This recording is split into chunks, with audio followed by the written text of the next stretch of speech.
Okay, I'll close this. What happened last time? We were at the base of, I guess, reptile people, and we got our asses kicked, but we defeated everyone and saved a woman. And that was it. That was everything we did last week. Yeah. Cool. Let me just quickly...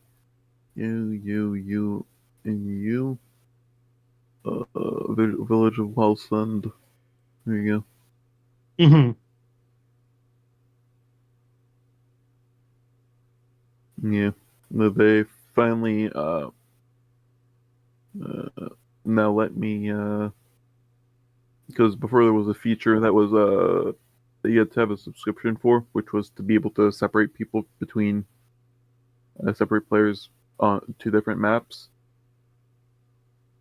Technically, it worked for free as well, but it was so inconvenient to use. But they made it more convenient. Mm. So getting people spoiled is going to happen a lot less often. Oh, that's good. So we almost dead. Yeah, you're almost dead. Yeah. So we never actually talked to the women because literally we finished the battle. Talenor had to go, and we just looted, and we got a pipe, an amulet, and a spear. And I think that was it. No. There was something else. There was a pipe. You guys know about the pipe. Yeah. But that's right. all you know about. Oh, yes. You also got a deck of cards, but we don't know about it. You know about the pipe because I was fucking with it. Yes.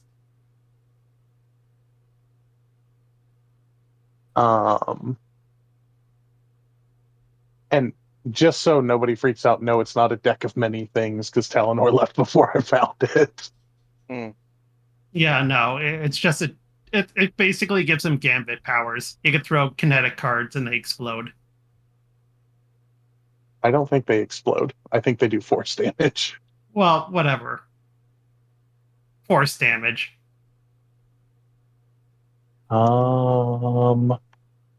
Yeah, we need to rest. Yeah, but we should probably get this woman back to town, and then we can rest there. I don't think we would get any trouble. Did we get her name? I don't remember. What's her name? Does she have a name? Woman. No. Oh. More complicated than that. Something like dumb blonde woman. Cherry.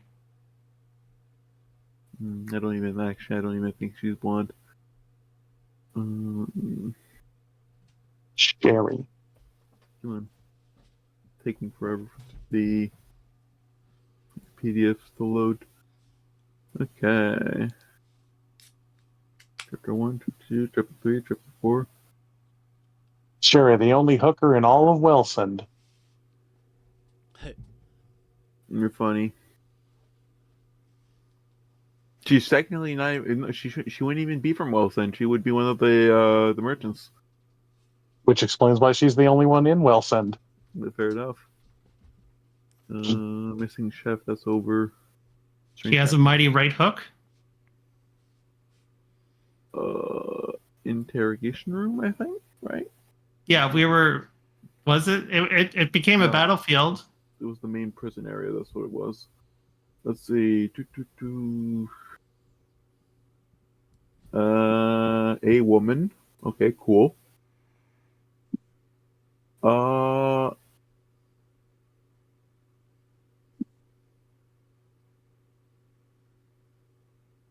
Kalias, Sirlach, a half-elf and member of Veneer's ill-fated trading expedition. I'm still not hearing she's not a hooker. She's a merchant. A merchant of what? Of her body. She's She sells items, not her body. Sorry, I'm done. Well, Callius, was it? Calia. Talia? Well, let's Calia. Talia.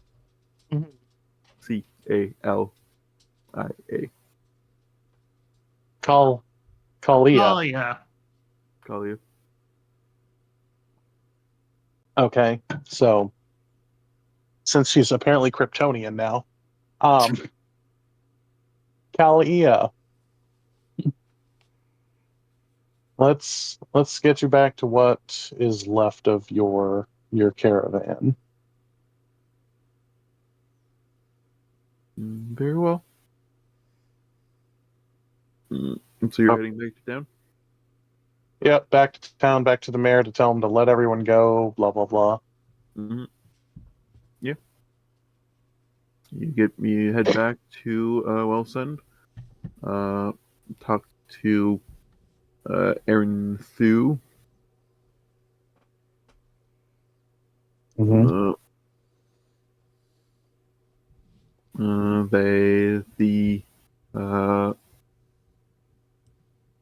they go to the Repton's house, find the keys to the basement, unlock the basement, or unlock the cellar. Hold on, could I have already done that? Sure. Wow, we were too focused on killing them. Yeah. No, they would have freed them while you were gone. I'm just staying quiet this whole time. Yeah, I'm in a similar boat. The Kimptons, Jesse's family from the girl that got murdered by the goblin, like session 3. Mm-hmm. They are they have made a big meal for the merchants.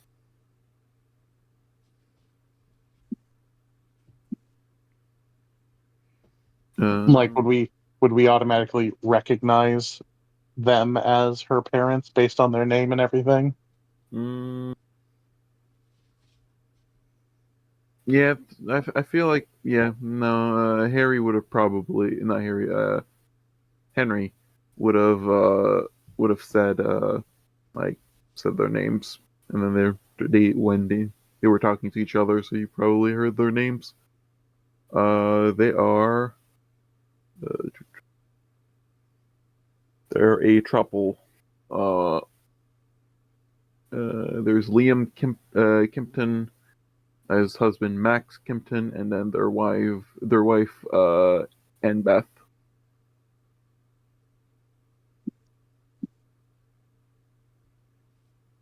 Oh,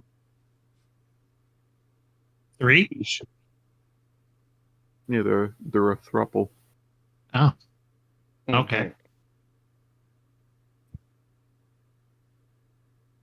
We should probably talk about their daughter. No, they got the news. They the message was sent directly, so they got the information before you arrived. Oh. Yeah. Well, shoot. Well, condolences when we meet them. I nod.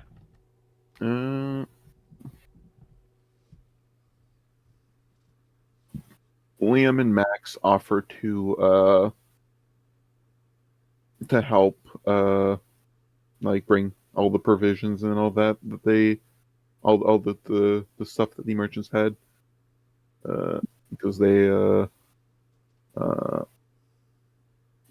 horses did not survive their caravan.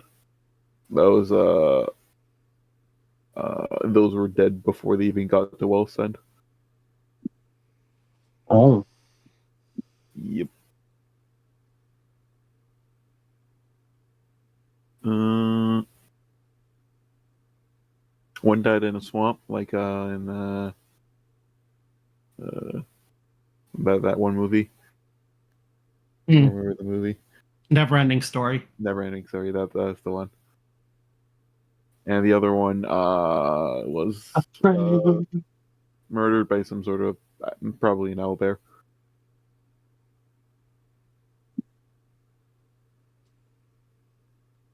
I used to hunt owlbears like you when I was an adventurer.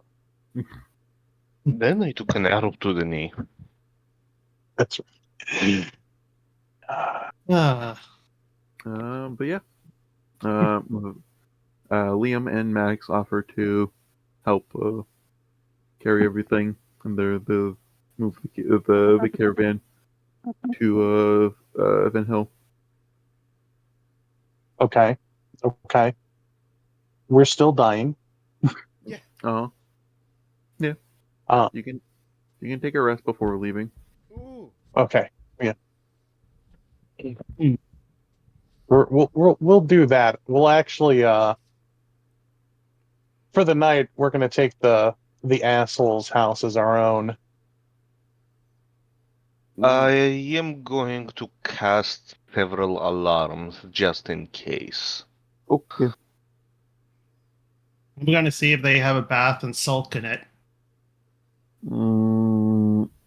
That's dope.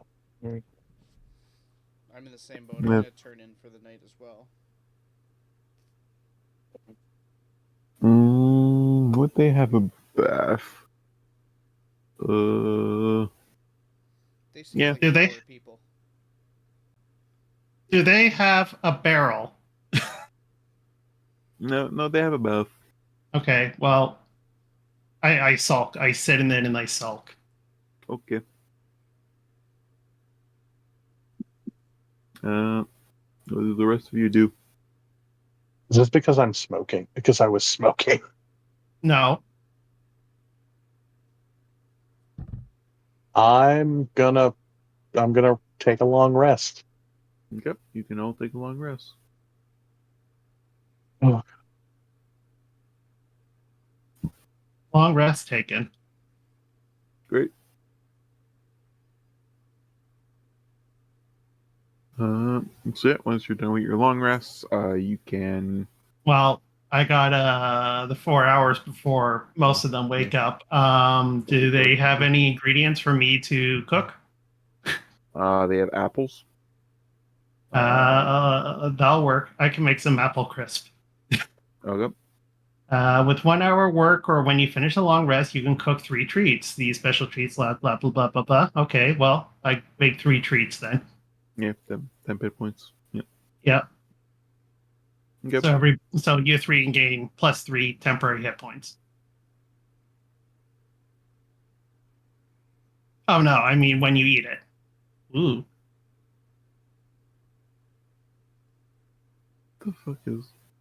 So, what the hell is that? Why is there just a very, very tiny line here? Or is that an eye? Where? I think someone typed with a green font an I.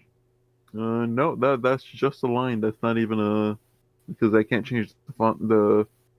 Normally I can change the font. But no, this is just a very, very, very short line that someone drew on the map. Okay. Well, either way.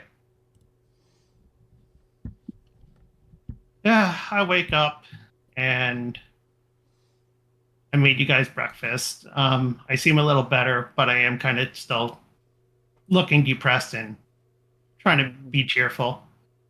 Morning. I would have probably woken with you. Oh yeah, but I mean the other two. Oh yeah. Come on, sleepyheads. Breakfast is ready. I grumble and groan as I do not want to get What? up. Should I just poke him with something? Yeah, sure. Mm-hmm. I probably grab a dagger and just start lightly poking at you.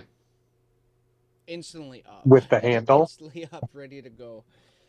Then once I see its dock, I slow my roll a little bit and It's like, all right, you got me on that one. I'm up. All right. And- Go ahead. What about him? I'm I up. got. Oh, yeah. I'm a light sleeper. As soon as you said something, I was awake. But I take one look at her, at Miracle, and I'm like, what's wrong with you? Just realizing that this is more serious than I thought it was. That's all. Just absorbing what happened yesterday. I almost died. What happened yesterday is Yeah. we saved a life. Oh, we sure did, but I mean, I don't know. This is going to sound really pathetic, but I was kind of taking this like fun and games up until, well, that happened. I told you I wouldn't let anything happen. I know. And you are.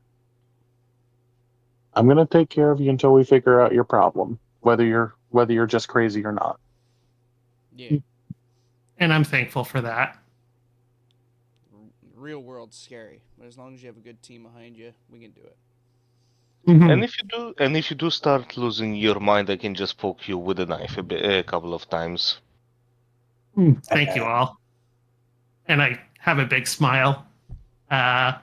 Well, on top of breakfast, I made some apple tarts based off of the recipe that I took a good look at the castle. Ooh, is Oh. it the fancy tarts? It's what I could make with what was here. Nice. Hmm. Thank you. This actually looks much better than your past attempts. Well, that book actually helped a lot. Hopefully, it tastes good. I'm gonna save it in my pocket for later. I think they should be good for 8 hours. I assume it doesn't contain any bones. No, it's just apple and oats, little butter. Good. I heard some stories about witches who put certain types of meat and bones in their pies. No, I'm purple skinned, but I'm no witch. Oh no, I know. It's just when you travel around, don't accept pie from random strangers. You never know what type of meat might be in there. Good advice. But- Mouth. I knew it. Anyway, I think our plans are we're gonna walk with the caravan back to Fenhill and then see Pasha. Yeah, and maybe the chancellor. Was it the Yeah, chancellor? the Chancellor. Yes. Mm-hmm. Chamberlain, but Chamberlain. Yeah. Well, it was better than saying Duke The Chamber or Pot. King. Yeah. I'm down with that. But what I want to do before we go is get my weapons fixed. I get severely damaged, and my armor too. Don't forget, you got a nice fancy new spear. Yeah. Well, get me some gold and I could potentially fix them for you. Well, what would you need? Just honestly, just the gold for the materials. Yeah, but And some extra for the work.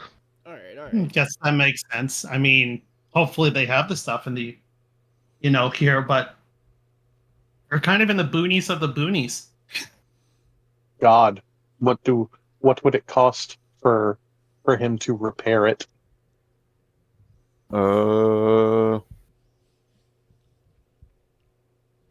Land of Thor, crafting rules.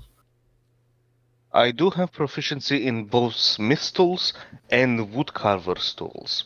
And alchemy supplies, if that helps. And I got sewing and leather work, so or cloth and leather, I guess would be one way. Why the fuck aren't you making oil? Because nobody's asked.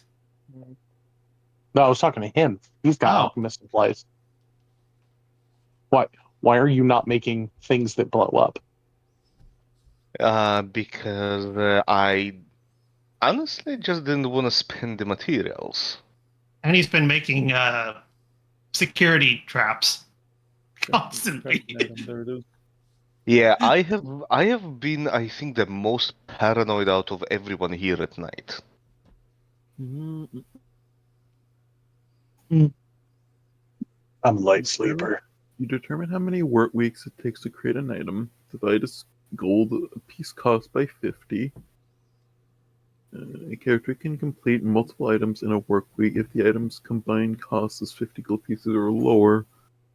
Items that cost more than 50 gold pieces can be completed over longer periods of time. Damn. Vael, you have chainmail, right? It's chainmail and some shield that he needs fixed, and his morning star if he still wants to keep it. Oh, the shield also took a hit. I thought it was one or the other. No, It was it's- either Oh, the yeah. weapon or the shield. So my Yeah, shield right. took a hit, my javelin took a hit, and my morning star. Okay. Give me a second. No, I don't want to just look at chainmail. I want to look at specifically 5e. So chainmail normally costs 75. Yeah, I'm not creating it from scratch. I'm repairing. No, yeah, no. I'm trying to figure out the price of what would be to just repair it. You wouldn't happen to just have mending, right? No, and mending is only useful in very specific situations. If No, it I would helps let any, artificers can the- change their spells up after every long rest. Yeah, but not cantrips. Yeah. And mending specifically works on artificer shit like steel defenders and stuff like that. Mending is also outside of some certain artificer features, only works when the item is whole and is just in a couple of pieces. Mm-hmm. I think in this case it's just got a little bit of melted damage. Yeah. Yeah, that's not something mending can fix. Damn. Let's see. That would have been a cheap fix. Well, I mean, we could just heat up some metal and do some quick work on the chain links. How much gold does the party have right now? I have 96. I have 55. I have more than that. Hold on. I have 101. Okay. So, after DM determines costs, if you cover that plus, I would say throw in like 4 or 5 gold coins extra for the repair, I can get it done. Alright, alright.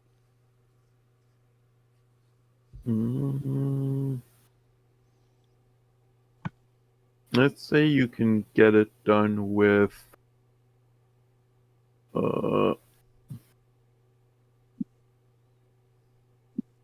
about 10 gold piece worth of materials. So it'll take you 1 work day, 20. like one 8-hour work day to completely fix his armor.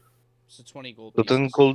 10 gold pieces, I would say an additional 2 gold for the for the work. So 12 gold pieces altogether. Yeah.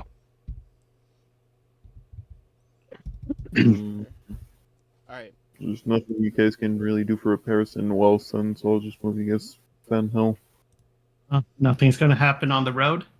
Nope. I don't do random encounters. Couldn't do it while sitting on the cart. Oh yeah, the horses are gone. Never mind. Yeah. Fun. So, There's still carts though. Oh, who's going to pull the carts? During this module, I'm not going to be doing random encounters. During the actual campaign, I'm going to be doing. I will have 3 bad encounters in a notepad, and each one of you are allowed to submit 1 positive and 1 negative encounter. Okay. and then I'll randomly determine a number. You guys can put in as many good and as many bad as you want. Listen, I have a small notebook with a couple of pages written with some of my nightmares written in it. Which one do you want?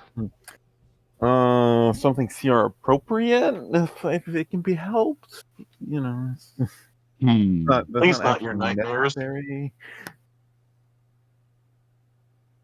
Oh, and for some context, I have the surreal type of dreams. I don't have nightmares. Me neither, actually. Because I for me, it's actually very detrimental to my health that I don't have nightmares because I lucid dream every night and it's like full brain on lucid dreaming. Oh, So I mentally do not get any sleep at night. For me, is half lucid. If you Best way I can explain is, I know I'm dreaming, but I can't control it. It's like somebody put a television on auto rotate, Yeah, I can and I'm control just my movements. uh, I can if I fully understand what's going on and I'm not like slightly dazed, I can just fully just decide to go in a different direction with my dream. yeah. For me, I am fully aware of the fact that I am dreaming, but I can't control neither the place nor the scenario that it shows me. Okay, that's I cool. have a limited amount of control. It depends on how asleep I am, how much control I have. If I'm closer to waking up, I have a lot more control. Uh, okay, so you arrive in Fenhill with the entirety of the caravan, uh, and with Liam and Max pulling everything.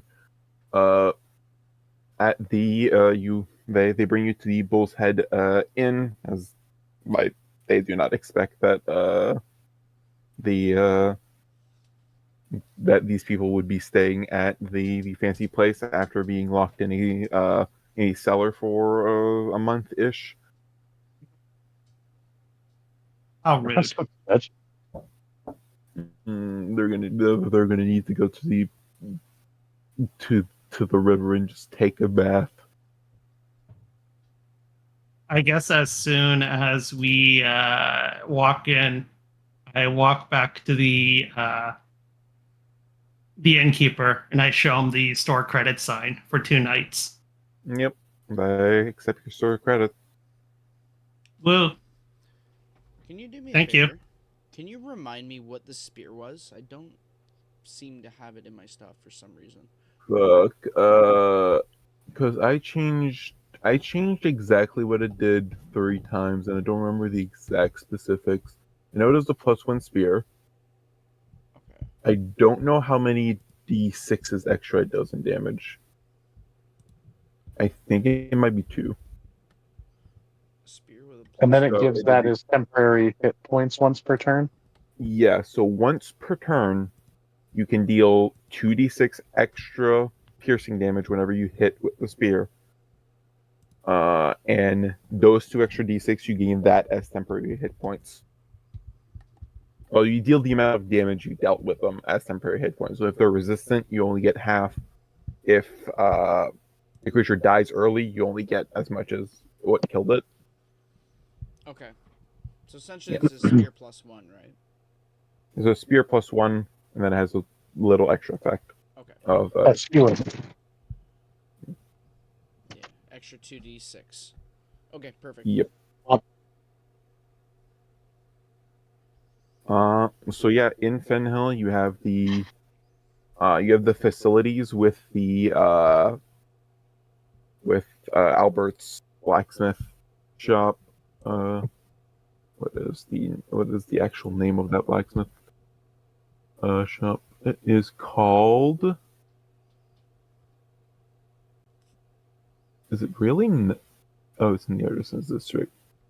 Cutting Edge Swords and Axes. It has a full like blacksmith. Like it has the forge, it has the anvil, it has everything you need. So you have the perfect conditions to work on on the armor. and the Morning Star and the Mm-hmm. spear, not the spear, the javelin Does he? might. Yeah. Would he charge anything for me to use his forge? He's Well, missing, right? he's missing. So whatever his name is, Yeah, he's in the mine somewhere, so take advantage of the situation. Oh, well, okay. yeah, his nephew basically gave the word that you're supposed to get a discount here, but the discount hasn't been like determined the exact amount because Albert's missing. So Mm-hmm. instead, for the time being, you could just use the forge for free. Wonderful. Should we just pretend we found him dead? like, I'm talking to Ben, like out of character, but should we just be like, pretend we went there and found him dead like we were going to? If you want to lie to them, you can. Oh no. I was talking to you about what actually would have happened at the mines. Oh, the thing is, you don't find him. You don't find anyone. You don't learn anything. What? Why Yeah. the fuck? I don't fucking understand. It doesn't make sense why it's in this module. It's just a waste of time, and it's not even a place where you can. It's not even a thing where it's like, oh, it is possible to go there to waste time. It's like everything in this module is time sensitive, and that is just completely out of the way. The only way you would go there is if the party decides when you leave Ashbrook that you go the top path instead of bottom path. You go east instead of you going north, and then you head to the mines. You figure out what you see what happens there. You're completely confused. You have no idea what the fuck is going on, and then you head to Fenhill from there. But you don't find him. I'm aware. So he just disappears? You'll find out this session. Ah, cool. Ooh. So yeah, the armor can be repaired. The javelin is beyond repair. The Morning Star is. They're just gonna give you they're gonna give you a replacement javelin. Do you want a replacement Morning Star, or do you want to just keep the +1 spear for now and save up money for like a better one?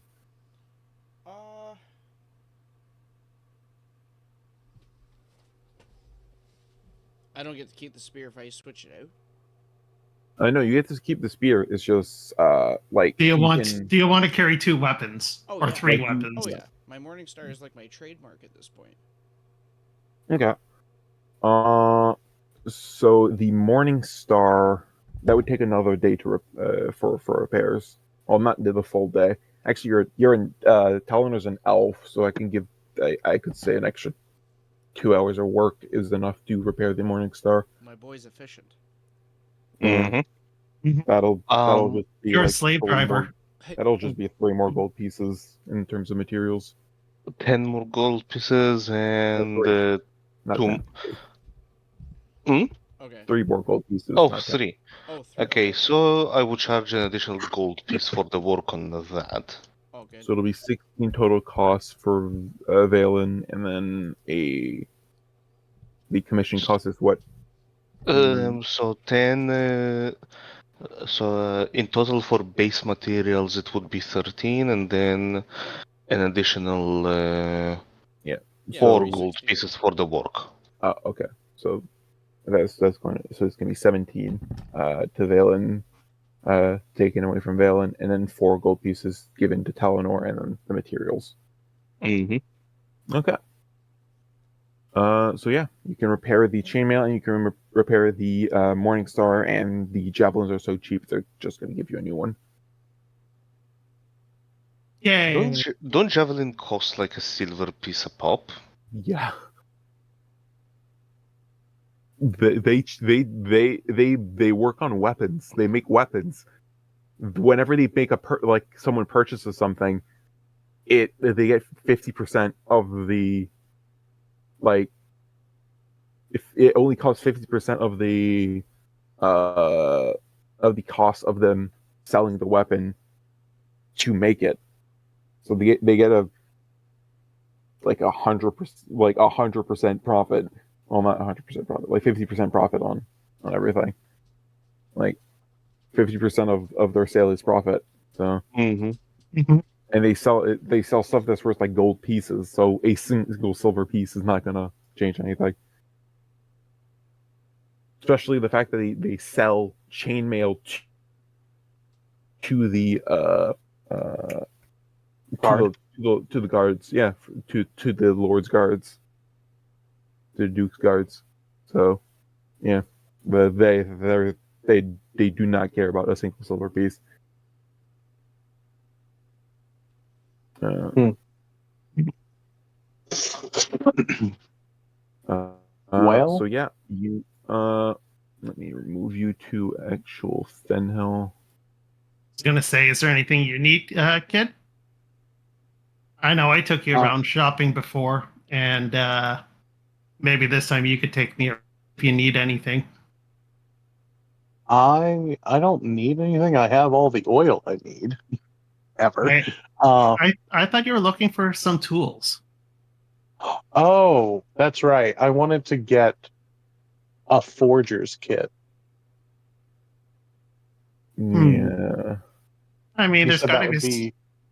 I'm sure there's some shady part of town. The thing is, there isn't. Because the entire fucking thing is shady. Well, then. Everything is shady, but the thing is, they're not screwing themselves over with like faking documents. They're screwing themselves over by fucking killing each other and sacrificing each other for ill matter. Oh.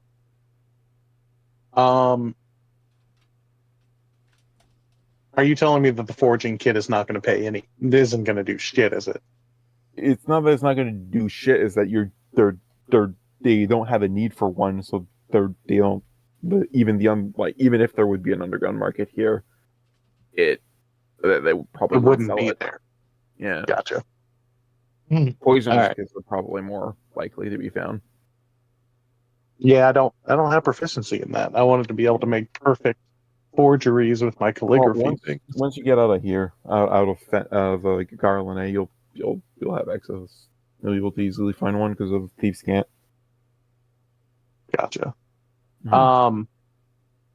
So no, I don't need anything then, and I guess we should, before going to the castle, we should meet with Pasha. Yeah, and I was thinking about. I don't think there's much more we need to do here, other than let's actually double check what we have. And I look through my bag and it's like, oh yeah, we have those 2 letters to figure out what they are. It was 2 letters, right? That we can't read. Well, 2 pieces of paper, not Yeah. specifically letters, but yeah. Yeah. Let's see if Pasha knows about them. Yeah. So that so you spend a full so what does Kid, Vaelen, and Miracle do for the day that Talenor is spending fixing everything? But I have 16 hours. Yeah, you have 16 hours. Okay, I'm going to pay 50 gold to make 2 health potions. Yep, you can do that. Well, if that's the case, I'm going to watch Talenor for a bit, if he doesn't mind. And then after that, I think I will help Kid a bit, if he'll let me help, because I know how to use herbalism kits as well. Oh, so only 8 hours? I do not remember how helping works with Well, couldn't she just do it separately and then she has her own 8 hours, so we could make 4 health potions in that time. Yeah, if you have the gold for it, you can. I'll chip in another 25 for it. Sure, I'll chip in 25. Yep, so you can work. You can both work a full 16 hours and get 2 health potions each. Mm-hmm. Made.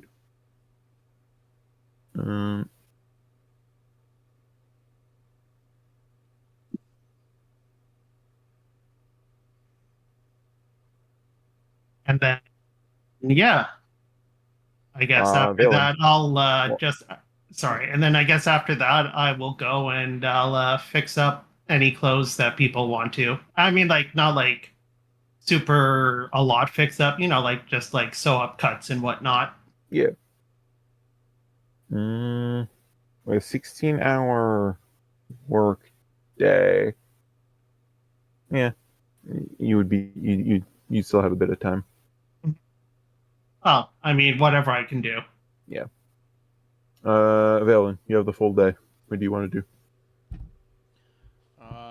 So spend a bit of time praying to my deity, of course. Yep. Has Doc Make a religion check. Okay. Real quick. Using actually make so right click, or I think you might be able to click the word religion on D&D Beyond. Mm-hmm. Click the word. No, you right click the number. There's something I want to specifically do Oh, what's up? Okay. because of Vaelen being a paladin and not a cleric. Oh, okay. So if you click on religion, Yep. and so it should open a sidebar with your religion. Yep. Like if you're proficient or not and all that. Click customize. Yep. Skill stat override. Skill stat override. Okay. Make it charisma temporarily. Make it charisma. Roll a dice and then change it back to nothing. So put it to charisma and then put it back to nothing. Yeah, put it to charisma. Make your roll and then put it back to nothing. Okay.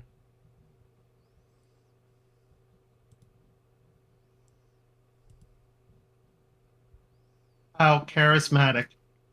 Okay. There we go.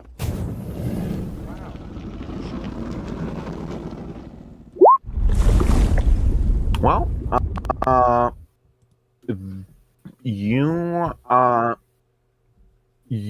you feel like because of all this desecration in the area, you have a less of a connection to your god as you would like.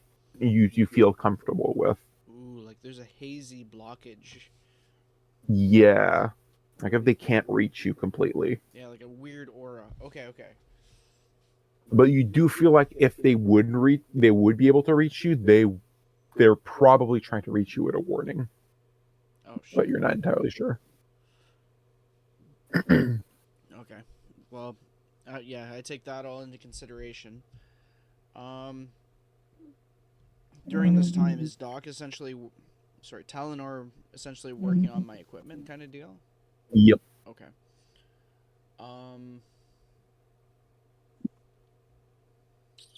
Talenor also, when he gets done, I hand him one of the spare potions I have.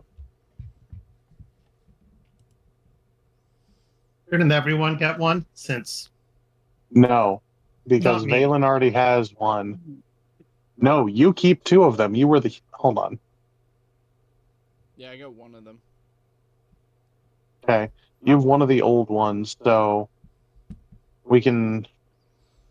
they don't go bad, do they?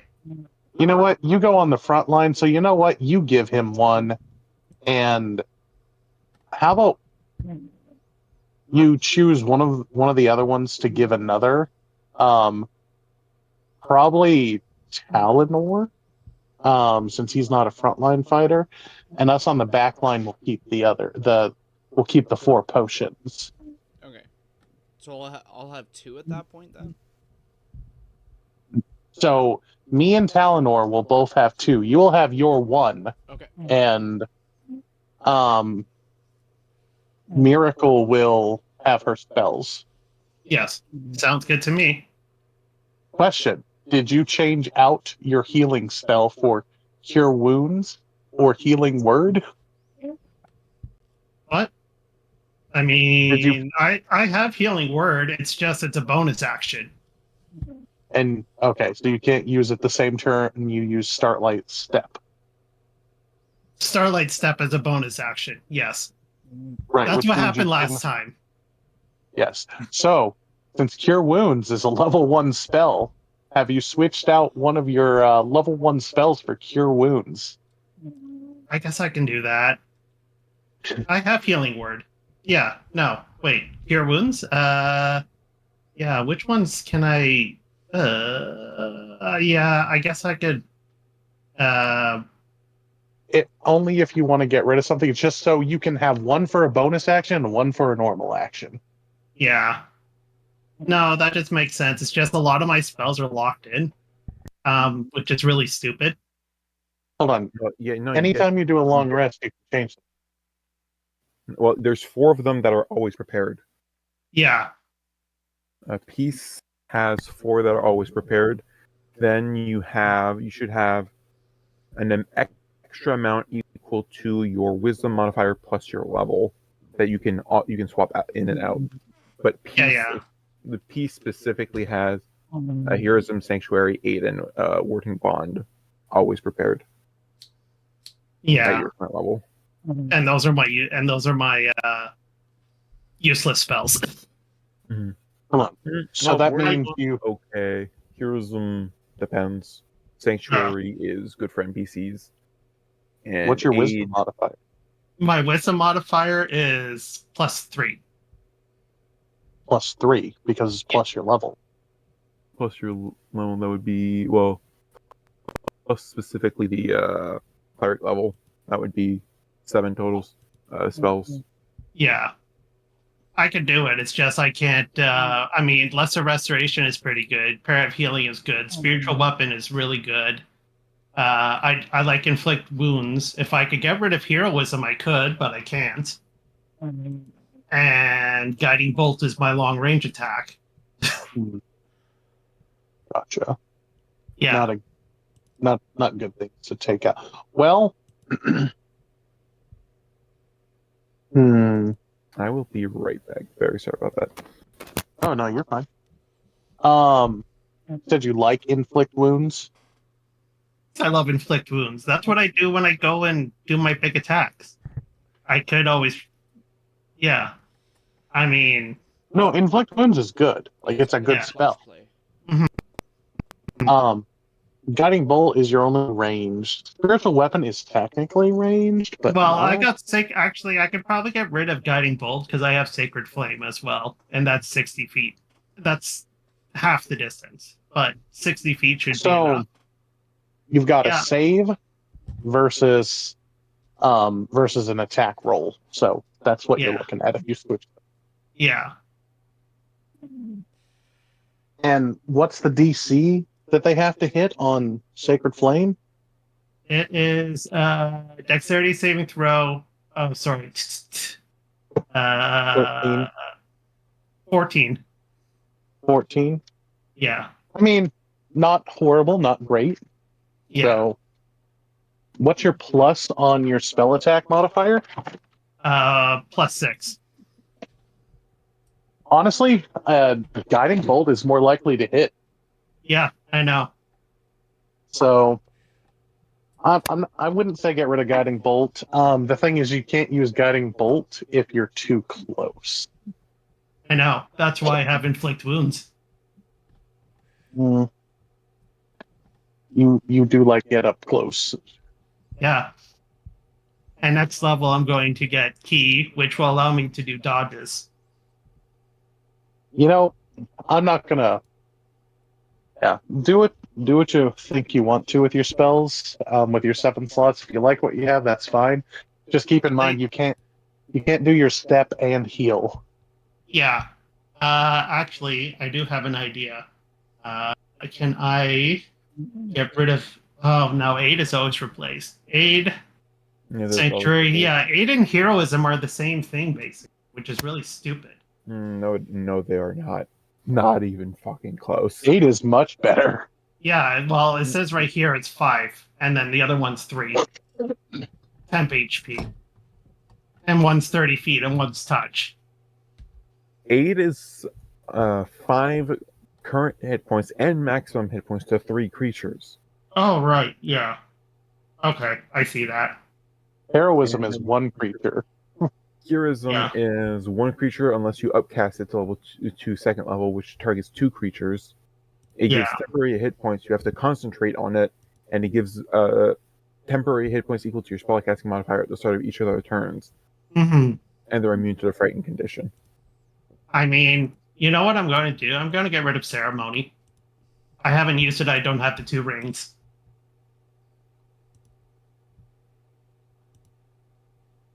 Doesn't it also take an hour?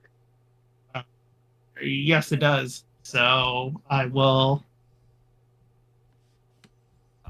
Uh, healing word. No. No, not Cure healing wounds. word. Cure wounds. Sorry. What's the difference between normal and legacy? Is there even any difference? The new one does twice as much healing. I'll Oh, let you use the new one. Same thing with healing word. okay.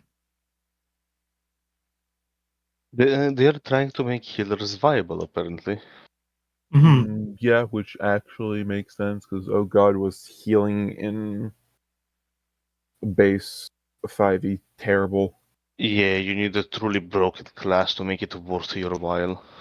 Even then, Honestly, like clerics are better self-healing- at damage. Yeah, no, well, clerics are good at everything. Clerics are good at healing because of the Beacon of Hope.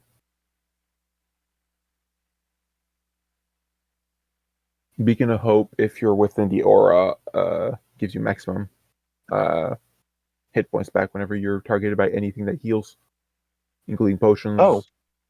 class features. Anytime you would roll to regain hit points, it automatically maxes it out.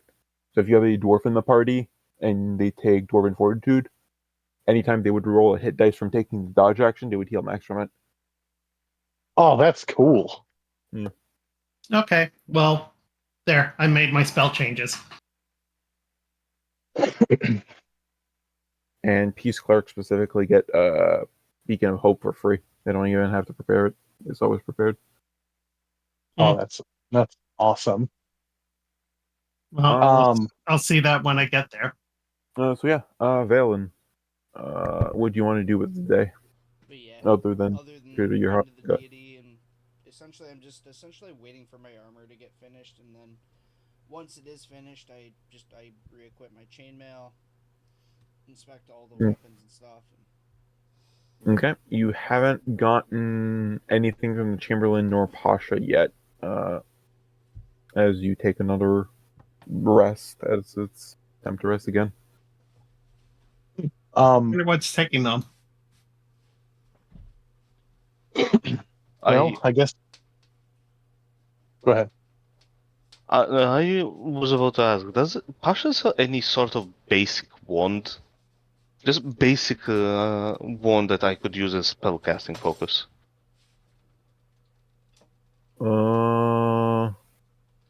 Madam Stacy's You thermal carved the remedies. staff. Madam Stacy's thermal remedies she probably sells wands. Mm-hmm. Yeah.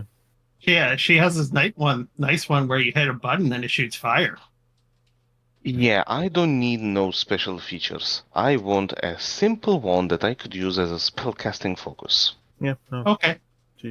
she has that. I wonder how much that would be.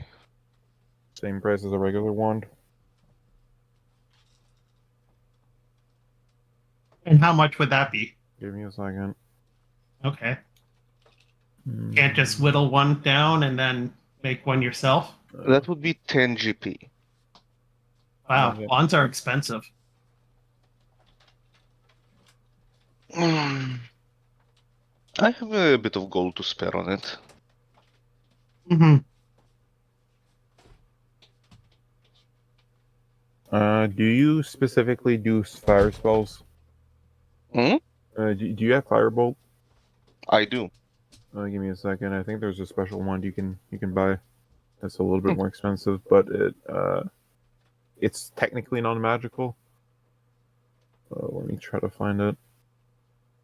The wand of pyrotechnics.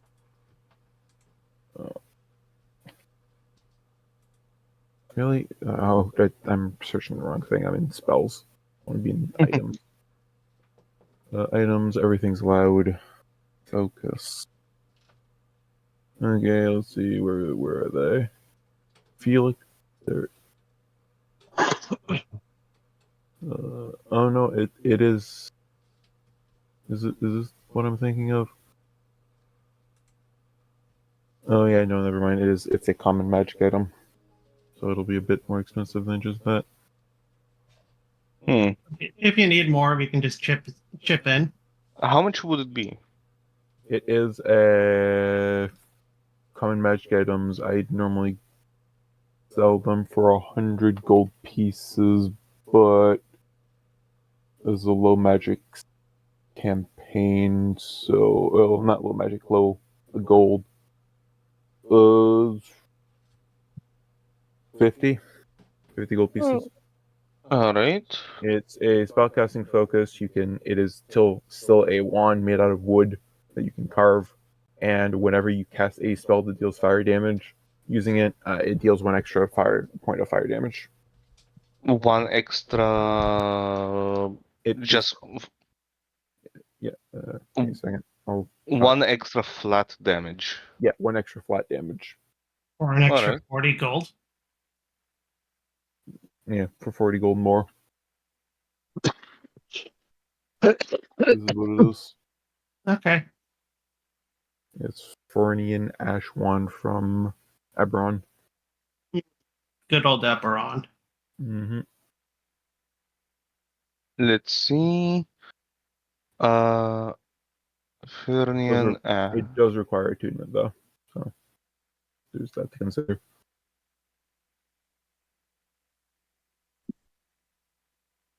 Mm-hmm.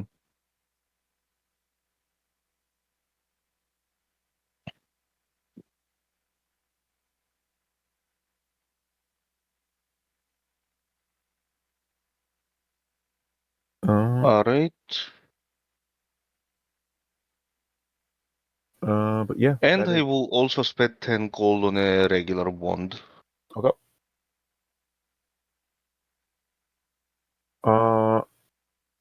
So I'm gonna say that it's gonna be done the next morning because you'll see.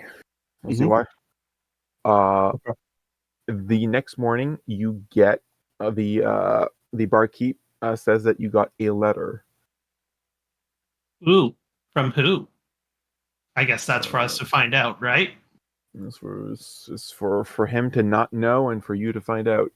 Exactly. And I bring it to our table, and I'm like, who wants to read this?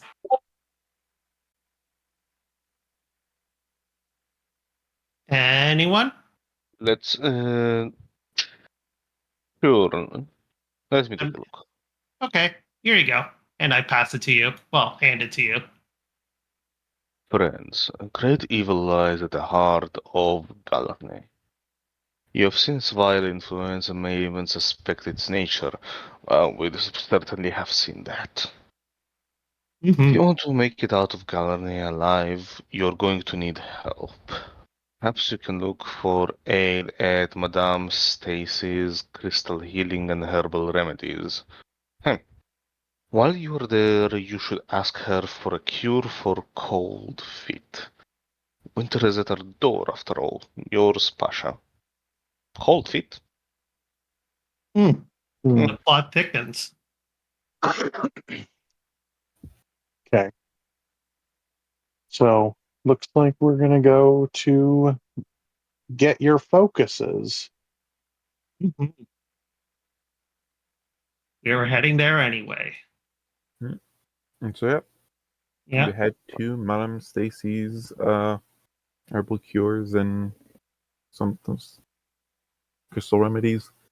No, the exact opposite of that: crystal healing and herbal remedies. Yep. You see the woman at the back. I wave. Good morning. Good morning. Good morning. What can I help you with today? Yeah, I was looking for, some warm socks and I look around, something like a cure for cold, cold feet. Winter is at our door after all, and need those feet to stay on. She points you towards the storeroom at the back. I tip my hat and I just let myself in. You did not have to be so obvious, you know.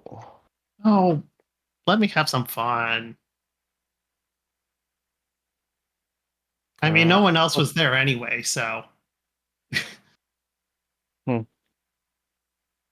Well, Sure, just if you try that anywhere else, Mhm. let's just say guards pay attention to special wards. I'm just all cheery and I let myself in and I guess open the door. it is her shadow. There is not much back here other than stairs down leading to a basement room. Okay. Down we go. I carefully sneak down. Yeah, while that's happening, Talenor gets his two wands, and yeah, you. I presume the rest of you also follow into the basement. Yeah. Okay. The basement is made up to be a simple bedroom. It contains a bed and a nightstand with a single candle on it. A small window high on the wall looks out on the street, and occasionally you see the feet of passerby. The only other piece of furniture is a bookcase containing several books. Well, I guess we're just going to be waiting. I look to see if there's any interesting books and grab one if there is. 2, 3, 4, 5, 6. There's only 7 of them that have titles on the side of them. One is called Wary Traveler, A Guide to the Inns of Galarne. And there's Sewing and Needlepoint, a pattern book. The Runaway Bride, a novel. History of the Church of Ilmater. Cooking Rodents, Tips on Surviving in the Wilds. Herbs of Galarne, and Crystals, and what they can do for you. Yeah, let's do the survival book. So I take that one and I pat down the bed to see if it's comfy, and I just flop on it, open the book, and read. Yeah. Does anyone else want to do anything else? I want to grab the History of Ilmater. Yeah, you grab that book. Any of them? I'm guessing nothing looks like it. It is a book for cure to cold feet, or maybe the crystal remedies one is. Roll a history check. Or just just a pure intelligence check. Oh, I'm good at that. Okay. Yeah, you're so smart. Not that smart. That was bad. What did you get? That's actually enough. Okay. You remember that cold feet is a term used for people who have second thoughts about an upcoming marriage. Oh, the Runaway Bride. I pull on that book. As you try to pull on it, you pull it a little bit and then it clicks, and the bookshelf moves to the side. Oh, look, a door. Talenor immediately pulls his wrist up where he stuck his new wand. Okay. Let's advance with caution. Just got comfy. I get up and I pocket the book. Yeah, you can do that. Yeah, I can return it after. But I sneak ahead of the group. Okay. Stealth. Roll stealth. I'm going to give you a guidance. Oh, is that +4? I'll do that. D4. A D4. Right. Yeah, that's fine. 20. Very dirty 20. Cool. The way down behind the bookcase is cloaked in darkness, and the little light coming in from the small basement room is soon left behind. You descend slowly through a natural tunnel, eroded by the flow of water over centuries. The tunnel down goes on for some time before opening into a large cavern.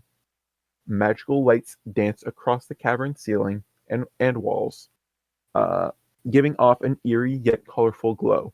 The cavern is surprisingly crowded, and about 15 people are milling about in between the different campfires.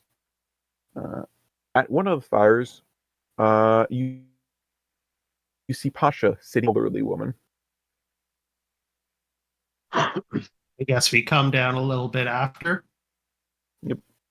Mm-hmm. Yeah. And I make my way. You said it's a crowded room. Yeah. How likely would it be I can sneak through this crowded room? Once you like are directly in the light, they're gonna see you. So as soon as I step in. Yeah.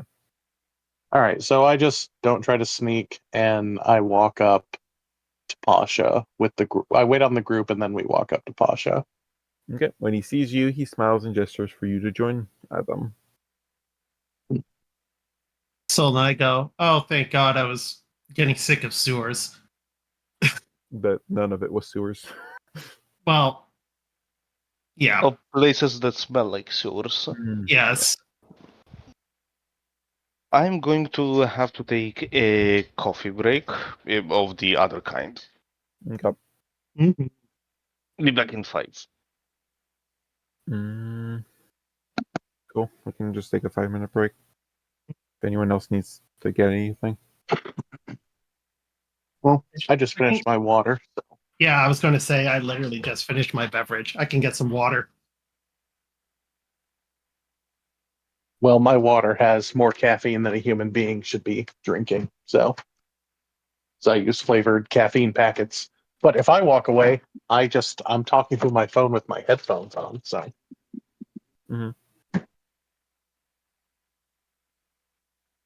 I don't actually leave. Like Crazy. I wander my house while we're playing. I say wander, but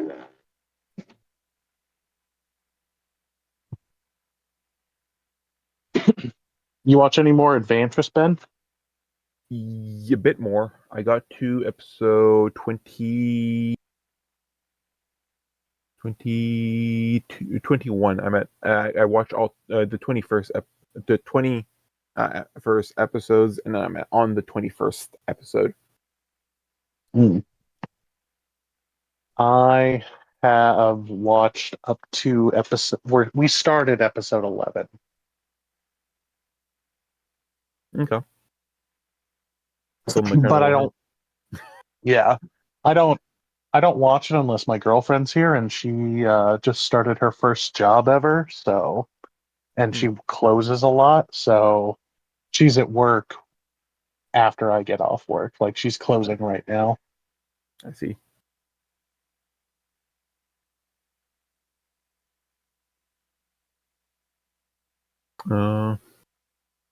But yeah, no, it's the story is going, and they had a session of just bullshit.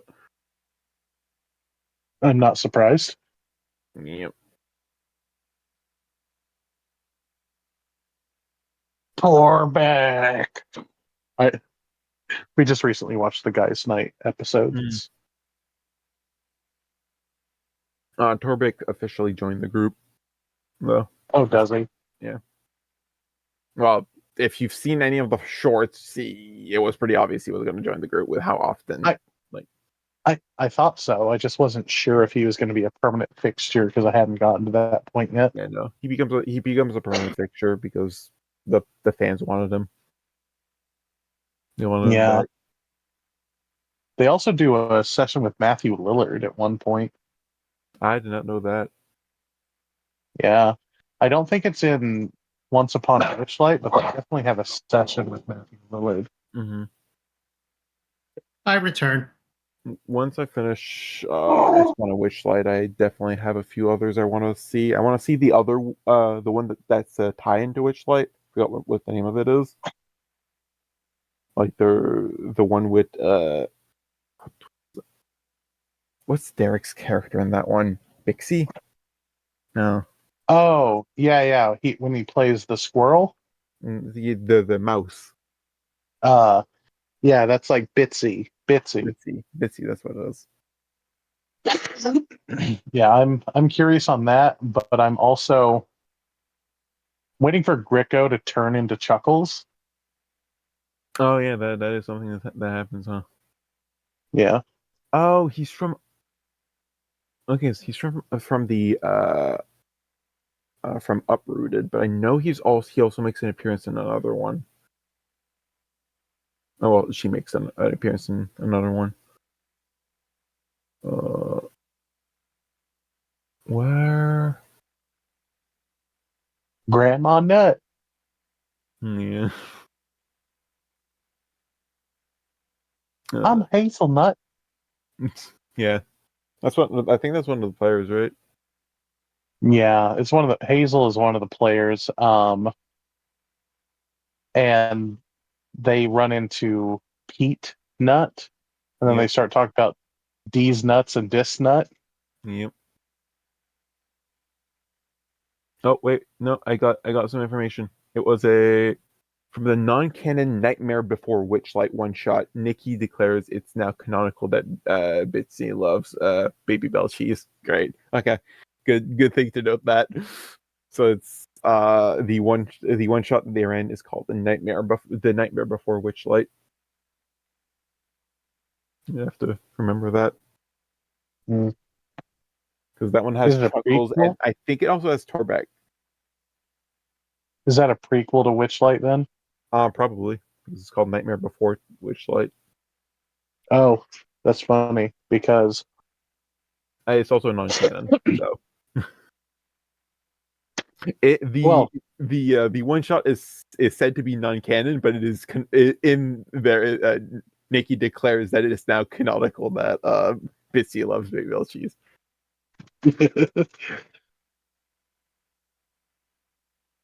gosh, they're just ridiculous. They can't get through a session. Like literally, they could have done the carnival in 2 sessions. Yeah, I know. That's actually how the module it says it's 1-2 sessions. It'll get you to level 2. But they started at level 3, and yeah. Can't get off my keyboard. They started at level 3, and they're taking so long in the carnival. Like, I understand waiting for Derek to come back, but like to continue, that's why they had the Torbeck episodes. Right. The the thing is though, the only reason they haven't gotten that far is because it literally took them like what? To get to the carnival, it took them 3 sessions. No, to get the carnival, that was all session 1. Was it? Yeah. Oh, you're right. Yeah. But it's all they're fucking around. Yeah, no. There's some moments where that you'll see where Kremi Nikki gives him the power to infinitely cast a suggestion, and he has multiple times asked Greco to kindly shut the fuck up using suggestion. Oh And god. whenever that happens, the plot actually progresses. I mean, I love Mikey, but damn. No, I love all of them, but it's like every conversation takes like 2 extra hours because of Mikey and this character Greco. Thing is, Mikey is so smart, but he just can't stop himself. Yeah. And the biggest thing is that Nikki has given up. Like at the point where I'm at, she's given up. She's created a naughty table instead of making the players roll on the on the table Fate for table? the fate table, like their Mm-hmm. their dread and the twist of fates and the twist of dreads. Instead of rolling Uh-huh. on the specific twist of fate table, she created an entirely new table to cause even more chaos. Oh God.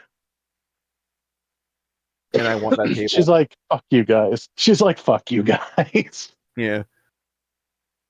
I mean, I understand. Mhm. Did you get Oh, your no. caffeine, Doc? Hey, Doc, are you back? If you're back, and you might be muted. Well, I didn't hear him. Oh, did his thing make a noise? No, I just said I feel like maybe he was muted. I thought I heard somebody coughing, and That was me. I think. Oh, sorry. I covered my mouth. Okay, we'll wait another minute, and then I'll continue with the Mhm. Pasha thing.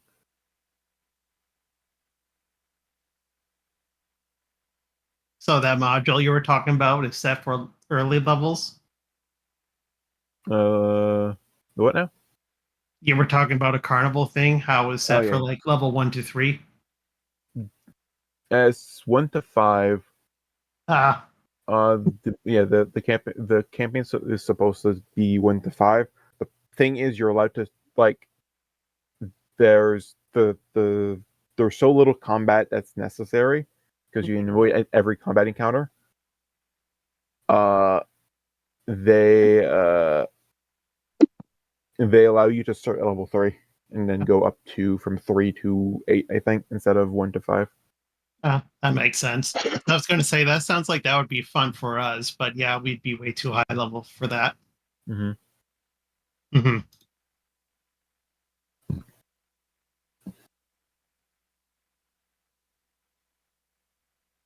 It's also not a module that is fun to play once you've seen what Legends of Evantris did to it.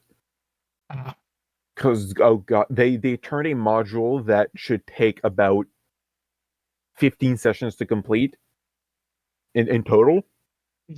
And I'm on episode 21, and they haven't even gotten through they're just at the beginning of chapter 2. Oh, And there's geez. 5 chapters. That is long. I think it would be fun to play it right. Yeah. Yeah, it would. But I would always be thinking, if I would be playing as a player, I would always be thinking in the background, but like, what would Mikey do in this situation? What would Derek do in this situation? What would I can. fuck that is? What's I'll Cremy's just do. player? Oh, Cremmy. Yeah, what's the name of the Richie? Yeah, Richie. And there's Mace. Yeah, Mace. Mace's real name is. It's his character name Oh is yeah, his Gideon. name is Yeah. Gideon. Yeah, his name is Mace. Yeah, you're right. And then I don't remember what Torbeck's player's name as well. Andy. Andy, that's what it is. Yeah. They introduced him like 2 or 3 episodes ago. That's the only reason I remember. Yeah. I remember Mikey and Derek because Nikki always is yelling at them. I remember Richie because every single time every single time one of the live streams starts, they talk they ask him to roll the footage. I can never not think dirty things when they say that though. Mm-hmm. But I that's why I remember his name. And then Mace is because his name is weird. Yeah. Like he has the most memorable name out of everyone.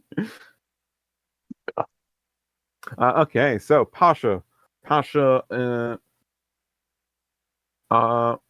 Mm-mm-mm. There are two other Vistani sitting. Well, there's the older woman, and there's two other Vistani sitting at the fire as well. Pasha introduces the elderly woman as Asanja Korbal, and also introduces Victor and Hakeem. You have met. Well, some of you have met both of these. Both of these guys. All of you have met Victor. He was the carriage guy. Mm-hmm. And Talenor met Hakeem because he was a ferryman. Hmm. Long time no see. Yeah. So Pasha starts to try to explain.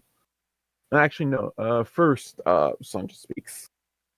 Sanjay speaks of the of a hag. I have returned. Cool. You're in perfect time for the story. Well, so Galarne isn't in the material plane. It's in the Shadowfell. What's that? Oh, fuck. Spooky land. I'm sorry, I'm asking, kid. What's that?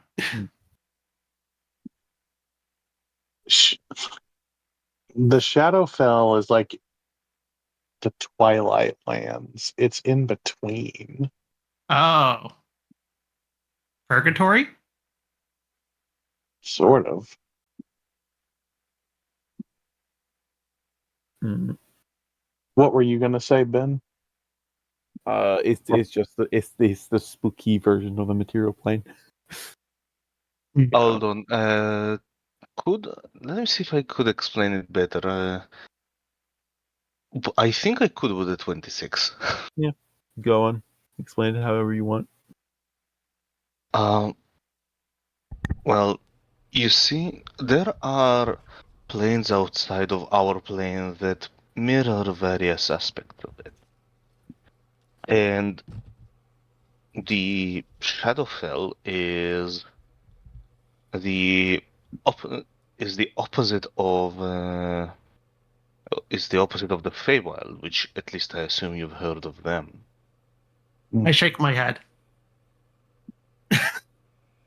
No, I Well, mean, shake your head as for a yes or a no. for no. Well, the Feywild is where the Fey reside. It's chaotic. It's happy. It is. It represents Well, the. happy isn't the right term. Well, you know what I mean. It The soothing represents force. the Wondering. exactly. It represents the constantly growing side of the material plane. The Shadowfell represents the constantly dying state of the material plane. Okay. Everything there has either always been there or has been dragged into there. I guess we'll figure out how we got here eventually. Then. So It's what you're saying is this whole country has been pulled into the Duchy. Shadowfell. The Duchy. It has. The Vistani talk, specifically Sanjo talk about that they were curious about one of the new rulers of this specific domain of dread. Is a prison of sorts. The problem is you have to imprison more than just the entity that you want to imprison. You have to imprison everything else that's around it, and give it absolute control over the area that it that's imprisoned it within.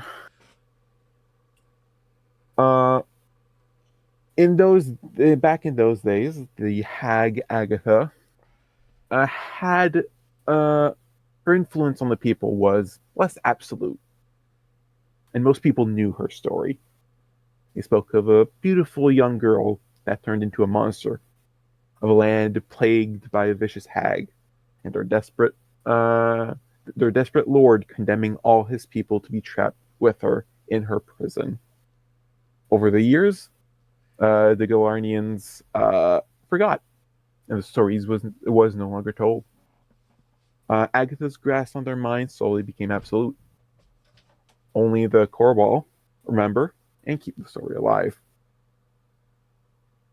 And at this point, I can share you the what was in the introductory section right after the story of Harry Holmes. There's a full section that I'm gonna say, please, it's homework. Please read between sessions. Okay.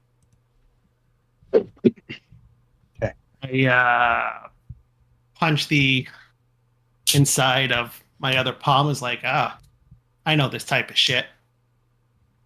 Means I the got only it. way to help everyone is to kill this hag. You Well, got a demon to kill. well, it's not surprising that it happened. In the Shadowfell, everything decays.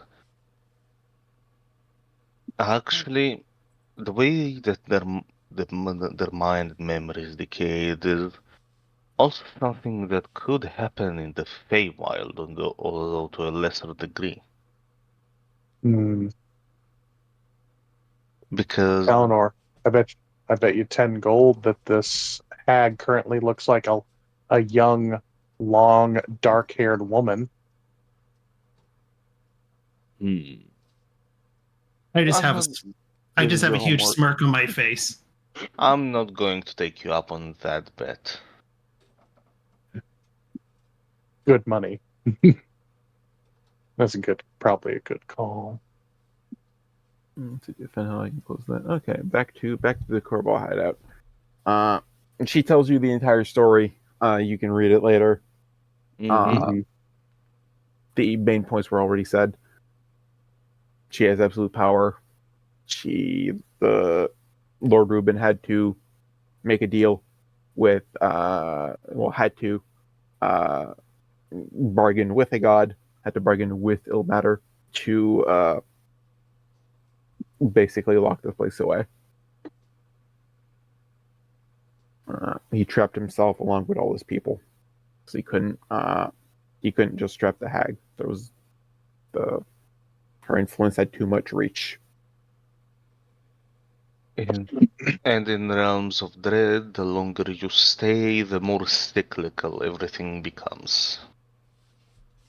Mhm. So what you're saying is we should probably prepare and just storm the castle. Hakeem, We have to do this, Mark. Oh, we always have to do the smart. Hakeem speaks of the Pact. The Vistani have lived in Galarne for generations. They have an agreement with the hag that allows them to come and go from Galarne in peace whenever they please, ensuring the clan's safety for generations. In short, Agatha doesn't meddle with their lives so long as the Vistani don't meddle with hers. There are 3 conditions: commerce, anonymity, and neutrality. Commerce. Galarne is cut off from the outside world. Agatha cannot leave, but neither can anyone else. As a result, there is no influx of outside goods into Galarne. That's where the Korbal come in. Agatha permits them to come and go from Galarne on the condition they bring goods to Galarne. This allows the Korbal to trade without competition, but also help Agatha keep up the charade of normalcy and keep the populace under control. Anonymity. The Korbal are not permitted to reveal their true nature to the people of Galarne, and must never speak of the outside world to them. And finally, neutrality.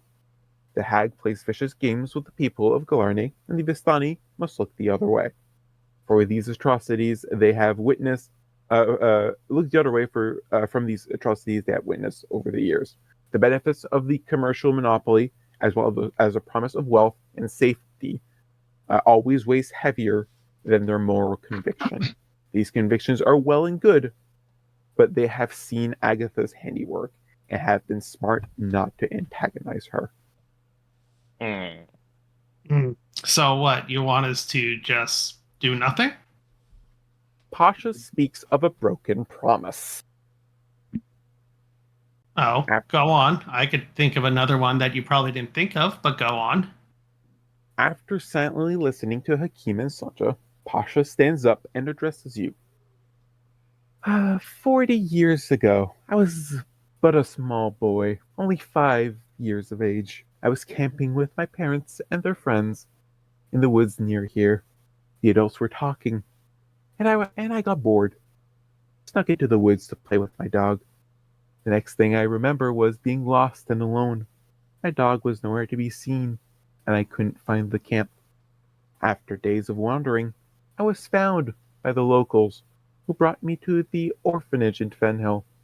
I had lost my memories and couldn't explain who I was. It wasn't until I chanced upon my uncle that I found my way back to my people. What happened to me in the woods remained a mystery. The locals presumed I took a nasty fall and lost my memories that way. But strangest of all, I had been missing for years.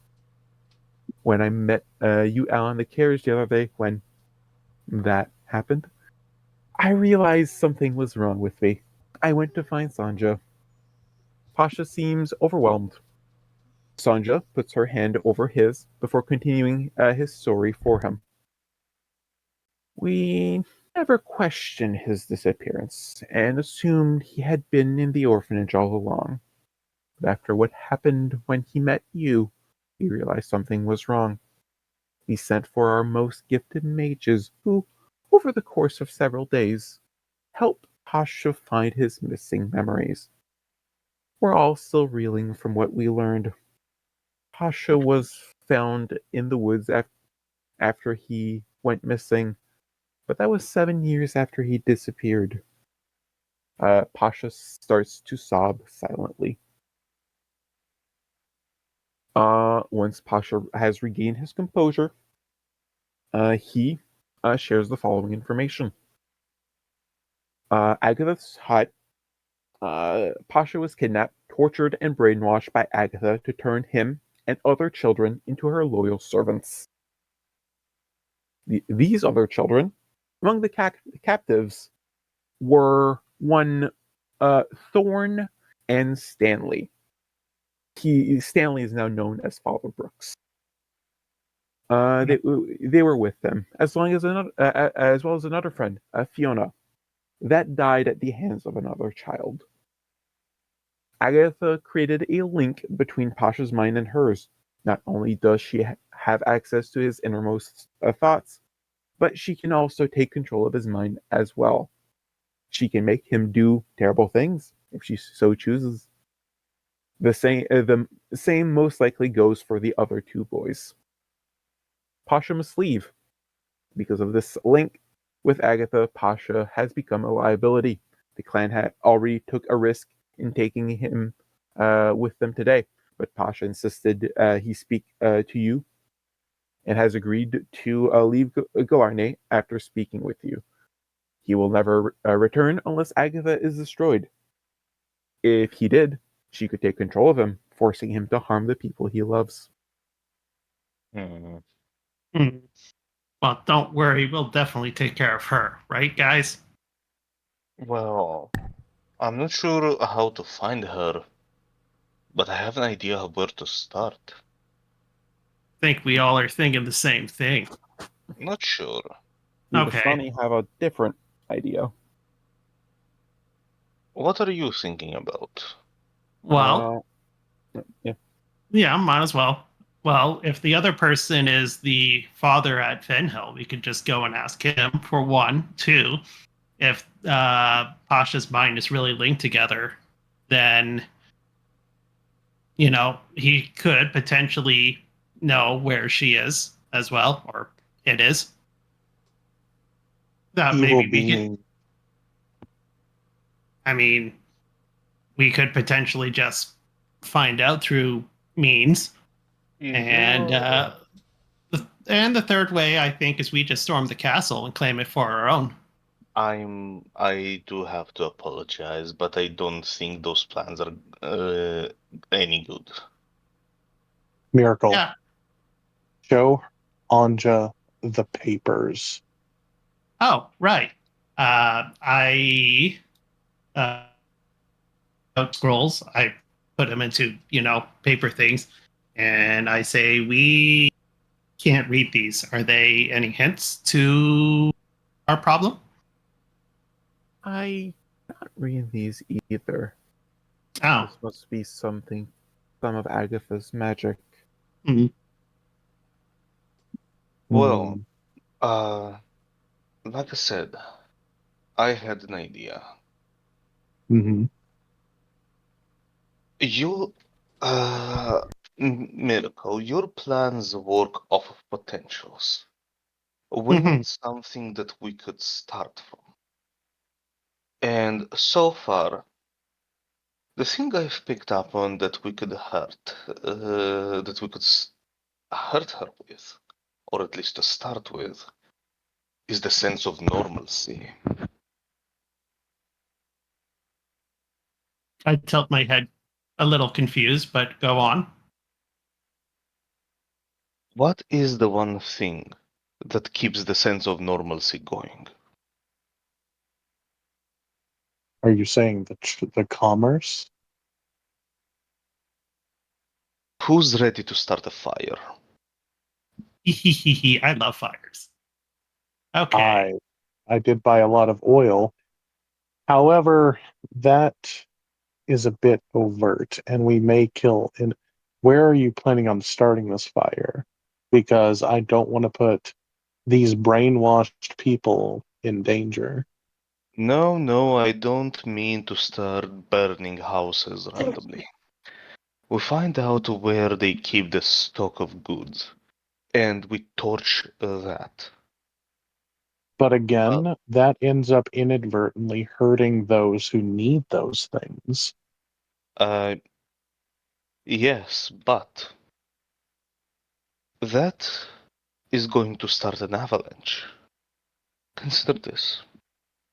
If they think everything is fine, then what are they going to do when their one source of things is destroyed? It's going to start a bit of a panic.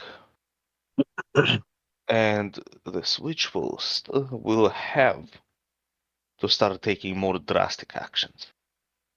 And that way, we could find out where she is. Well, if we're I going on, if we're going on that nature, it might be better just to, sorry, just going out of character a bit. Did we get here by blimp or boat? Me and you, we just Walk, wandered in. Oh, walk. You all, you, Vaelen, and Kid walked. Uh, and Talenor got here by boat. Like oh. the little ferry. The basic, it was just a basic canoe. I was going to say there's docks here. I mean, instead of actually taking out the supplies, we could take out the transportation routes. They could just build more. Yeah, but how long does that take? It's not long. Now, I'm less on the fence about I'm more on the fence about the whole idea of stopping these people's supplies. Look, if it was that simple, I would have just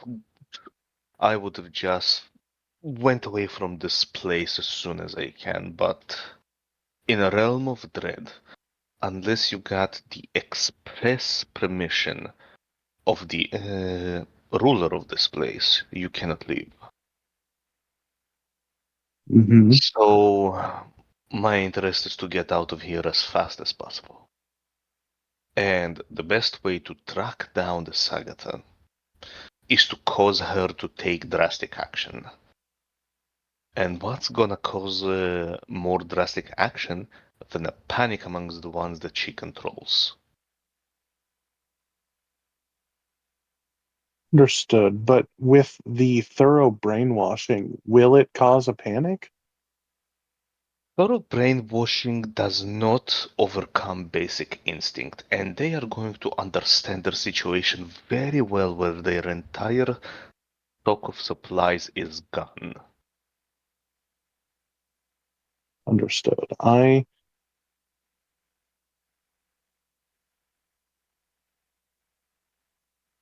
I just stand can. beside Vaelen and I said I still think my plan was cooler. It Going would in, was, ask. taking the castle. it was, but none of it was a certainty. At least with my idea, we would know precisely where she is and precisely where she goes, and how she goes as well. Hmm. But there's a reason you didn't take my bet.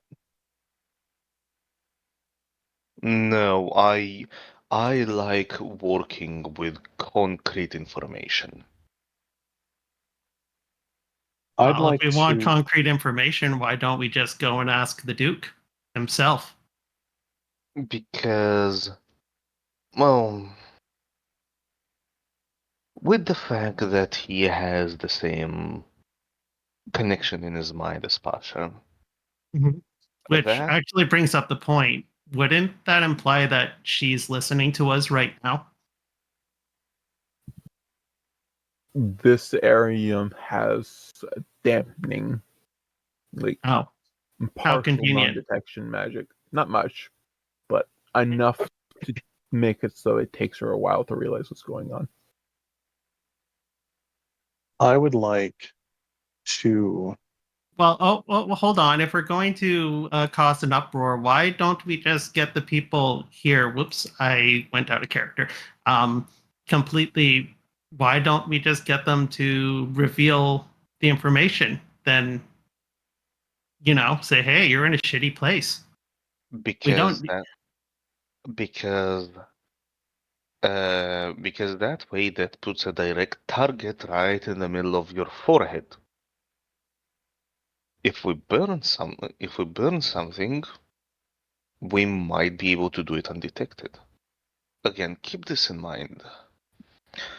We, so long as we remain hidden, she wouldn't know exactly what's going on. Okay. So If I remember correctly, Dread Lords, well, the rulers of Dread Realms are called, they can, they are not omnipotent. They don't know everything that is going on in the realm. You'd think so, huh? Well, I'm just going to say it. Talenor, I think you're a coward. A safe coward, but a coward nevertheless. Being a I don't coward think is you would. how I survived in Baldur's Gate. Baldur's Gate, for homebrew setting. This isn't actually I'm using the Forgotten Realm gods, but this isn't specifically. Oh, well, being a coward is how I survived in third big dangerous city here. Mm-hmm. Ooh. I. Do I I'm have not a saying. I have like two. I don't remember the names of them though by heart. So, Talenor, if you could set up this fire, do you have a way to rig it to happen in a certain amount of time?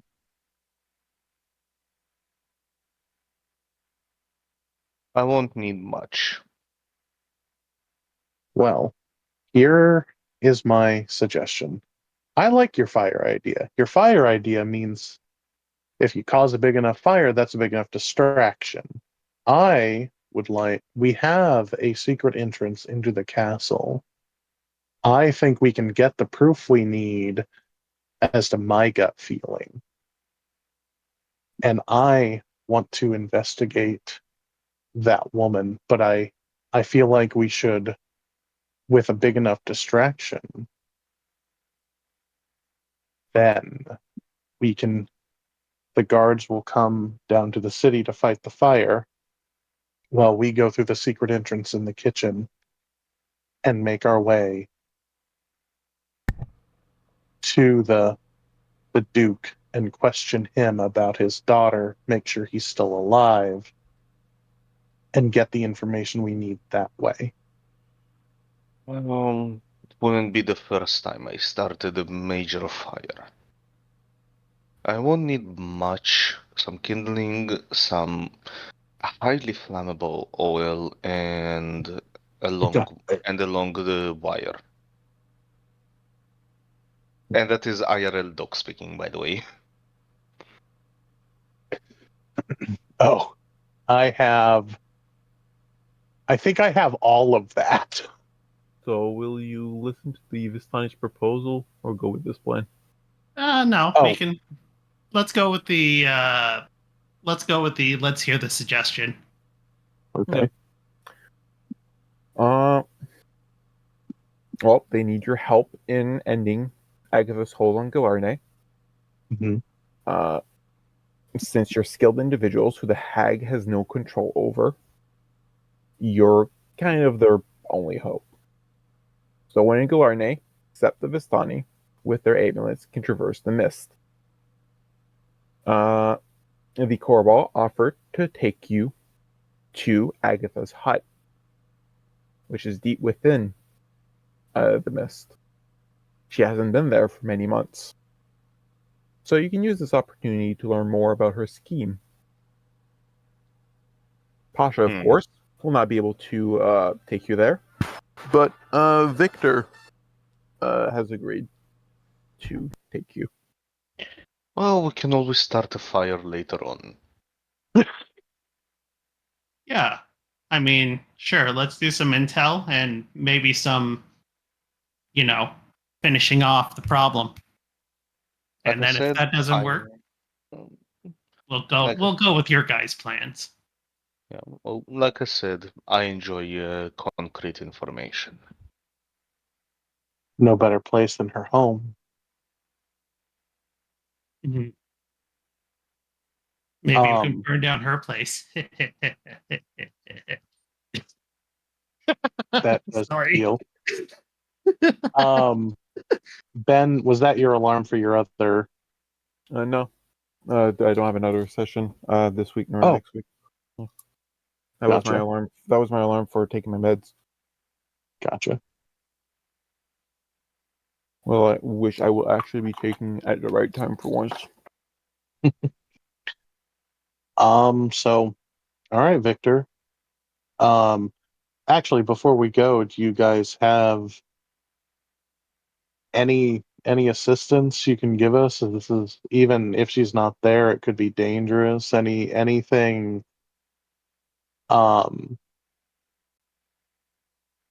material that can help us on our journey? That they need time to collect. You can get 4 regular healing potions from Madame Stacy's shop. That's the only thing they have currently on hand. So we'd get 4 more healing potions? Yep. I'm cool with that. But other than that, they don't really have anything currently on hand. That's more than enough. Okay, everyone has 2 healing potions. Or I have 1, but that's good. Oh no, Vaelen has 3 if we do it that way. Yeah, that's fine with that. I'll take it. I'll take it. I will take 1. And I'll take 1, and then... I also already gave you 1 as well, Talenor. I have 2. Neat. You have 2. I have 2. If we get... you had none, Miracle. So out of these 4, you should definitely at least take 1. I am taking 1. Vaelen already had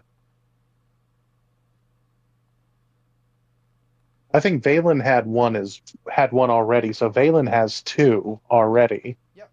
And now, because I gave both Vaelen and Talenor one. So out of the 4 that we made, so with 4 more, you still only want 1 miracle. Is that right? Yeah. All right. I think if that's the case, then we should spread it out so that the rest of us have 3. Would that make sense? Yeah, that math makes sense, right? Or no, Talenor, you'd only have 2, wouldn't you? Mm-hmm. So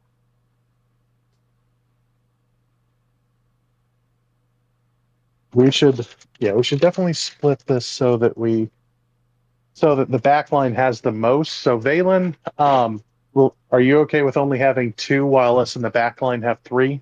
Yeah, that's fine.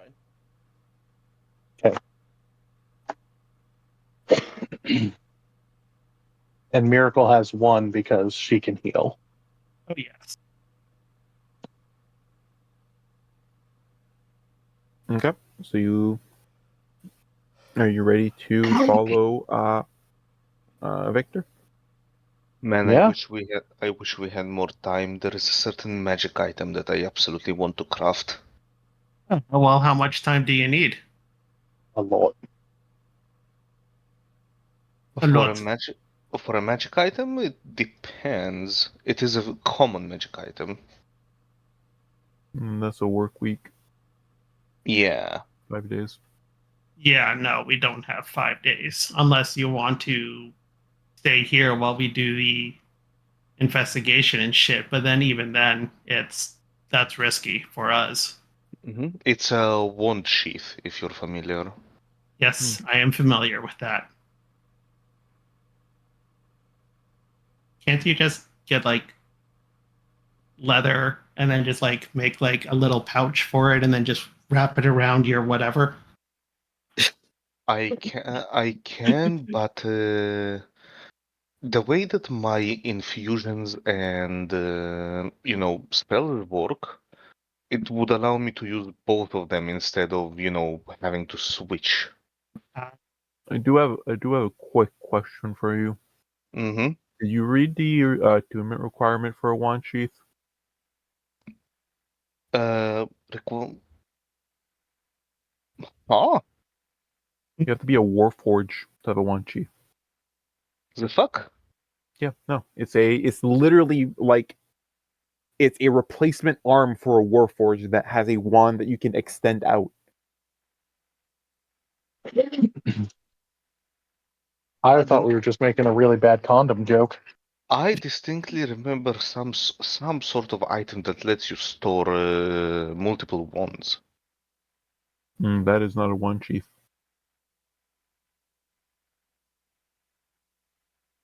Give me a moment. It also doesn't sound like it'd be common.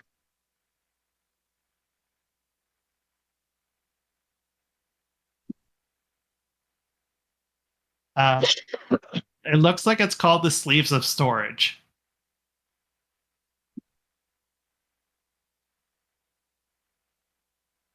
Oh, what rarity is it? I just Google searched it. Let me look it up. Search Google for sleeves of storage equipment. This loose robe has wide fall. Oh, never mind. It's a robe. It's also Pathfinder. Yeah. Sorry. That's Google for you.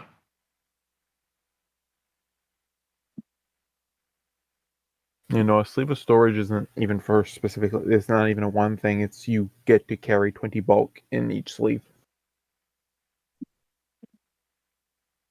I'm trying to find this mythical item you're talking about. Hmm. It might have been from some. It's a bracer, right? Might have been from some additional book that my DM bought at the time. Yeah, could have been a third party thing. because it's not first party. So you gotta admit, it does make sense for such an item to exist. No, it makes sense for such an item to exist. I'm not saying it does you wouldn't be Well, able to get one. you know what you could do? You could just cut off the arm. Yeah, Or you could just hold them in both hands. That's true.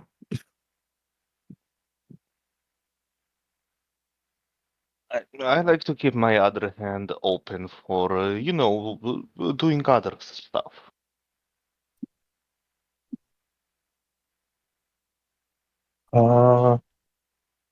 Dragon Horde. Number Okay. 291. Yeah, no. That magic item I will have to either homebrew something or find something online. So that'll have to wait. And I Yeah. mean, couldn't you carve an insignia into your gun and use that as a spell casting thing? That's a level 7 feature. Oh. It's either a level 6 feature or a level 9 feature. I don't remember exactly. It was an idea.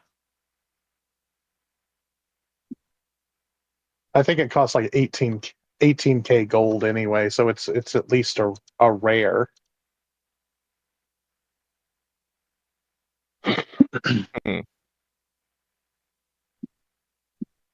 But Hey, Doc, your Eldritch Cannon can you can choose if it has legs or not, and if it has legs, it has a climbing speed. So you can just have it on Yep. your shoulder, and you can just make it fire. You don't have to hold it in your hand. Oh, I know. Yeah, but Why do you think it's on my hand? Yeah. So why do you need to? What do you have in one hand that you need to be wielding? That isn't One allowed? hand a wand, the other an oil flask to throw at people and then light on fire. Yeah, but that's an object interaction to get out of your bag and then throw. Why do you need it always in your hand? Yeah, that's fair. Which also reminds me, that's an item that I need to make. A belt that holds oil flasks. Mm. That's could probably get done with Flutter Workers tools in like a few hours. Yeah, Not which we can do later. Okay. Apparently, what stupid community am I in? Yeah, there is a bracer that you can store 3 wands in.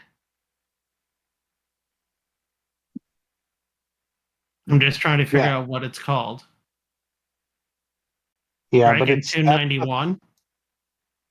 that's the thing that I found, and it's 18k, so it's a rare magic item. So it's not something we would have access to. Okay. But so Victor, Victor, lead the way. okay. This on He leads foot or you. carriage? Foot. Carriage wouldn't survive the trip. Mm-hmm. You are led. I want to drag you back to here. Mm-hmm. You're led out of Fenhill in this direction. Okay. Right into the fog, huh? Yep.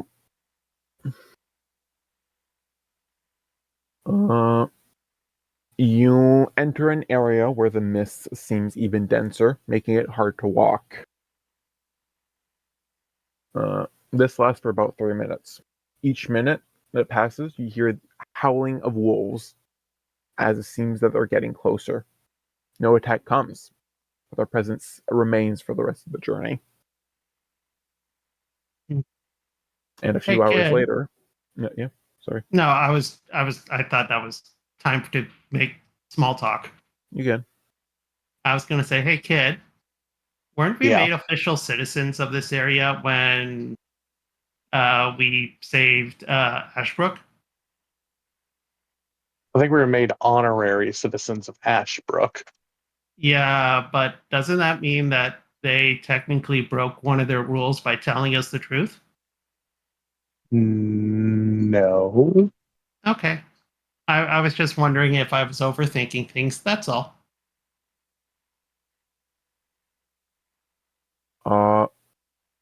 Victor seems after a few more hours. Victor seems unsure of where to go and pauses to orient himself. He sits down to consult the compass. The needle starts spinning erratically, and Victor tosses the compass away seconds before it explodes. Oh, what? Seems we're on the right path. Is his wry response before he stands and continues onward. So that was a good sign. Nah, I'm ready for anything. Like I don't You think can you're ready see- for this.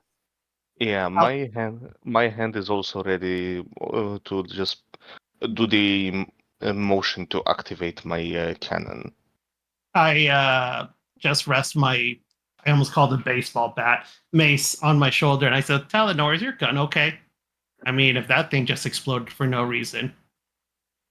I click it not to fully activate, but to check its condition. Seems fine. I think it's specifically anything that gives you direction that is affected. Yeah. So if you you can have kind of see. Hmm? Go ahead. I thought you were done. So if you have a compass in your pocket, you might want to consider throwing it away. Well, I don't. In Kid's hands, you can kind of see like a uh not a glow per se, but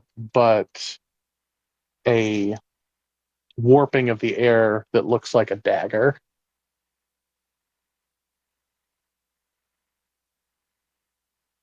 Kid, you hear Aaron's voice. Finally! You get to see the thing! It's been a long time coming. As you exit the mist, he says, ta-da! As you see Agatha's hut looming before you, the rickety construction looks very unstable. It doesn't appear to be a single structure, but rather several huts stacked on top of each other. It stands unstably on top of a hill. A large garden full of dead trees, branches, and stinging needles lie between you and the hut. Although garden may be too generous of a moniker, as only a hag would find beauty in this twisted wilderness. A path leads through it to the hut, spiraling up the hill before you. So I'm going to show you how the hut looks. Does it have chicken legs? Nope. Talenor makes an audible gagging noise at the sight of that. Oh, look, it's the Weasley's house. Oh, that is dreadful. Huh, how's that standing? I have no clue. By the gods, who the hell designed that thing? Well, looks like it's very burnable. If you wanted to burn something, that would definitely get her attention. As we make our way up, check for traps. Yeah, that's your job. Sleuth them out. No. Oh, that was almost a 20. I know it's already randomly generated, but fuck. I have a passive investigation of 20. That's you got 10 minutes, though, right? It is. I noticed there's a marker that says characters arrive here, so I put my marker on it. Right there. Yeah, you can. Oh, you can put yourselves on the map because you're gonna need it when you reach the top of the hill. Oh, that's great. Thanks. Oh, I put myself right on top of you. For shame. Uh, Oh, I noticed that somebody drew something in the right middle. obviously, yeah. Right there. I despise these fucking people. I despise everyone who plays in my games. Aw. Oh, That's just a default state of being for anyone. For it's, you don't take it personally. It's literally everyone who plays my games. Yeah. I mean, for evil base thing, I think this is like a 3 or 4 out of 10. Vaelen, are you here? Vaelen, Cody. Cody. Yep. You can place yourself on the map. My bad. My bad. Okay. stop looking at porn and get in the game. Oh, he's all the way up there. Hell no, he Back ain't. here. All the way. Yep. Go ahead. There we go. From your investigation check, as you make your way towards so first before your investigation, Victor suggests he stays behind and wait for you to deal with whatever's in the hut. Yeah, but yeah, could you? I was going to say, make sure you can see the hut, because we want to be able to see you, too. Yep. He says there may be many dangers ahead, and he's the only one who can take you back to Fenhill. Mm-hmm. If anything were to happen to him, you'd be stuck here for weeks, months, years. Should we not take him with us then? Because, I mean, that's basically 4 bodyguards. So we have a choice. We can either all go up the hill, or we can leave someone with the guide. I think me and, if that's the case, me and Talenor should probably go up, because worst case, we could probably get back down quicker, back to you guys, and prep for the worst. The Uh, only thing that's of danger to him where he currently is are the wolves that you heard, possibly wild animals. In the hut, something could probably one-shot him. Okay, well, if that's the case, I know you're. Why don't we keep them? God, where's my pinging ability? Why don't we keep them around here? That way, any wild animals would have to climb all the way up, around the route. And miracle. That would put him in danger. well, yeah, but leaving him right where we are right now is also in danger. How are you at hiding, Victor? He's gone. Oh no. Okay. He has a scroll of pass without a trace. I'm not even going to roll. Well, lucky us. Okay. Let's do our normal route where, kid, you lead 30 feet in front of us, and we just mosey on up. Yep, 30 feet stealthing, obviously. I'll roll the stealth. Let's pretend I didn't move yet. Mm-hmm. Sure. 26. Yep. Yeah. All right. How Sure, far was that?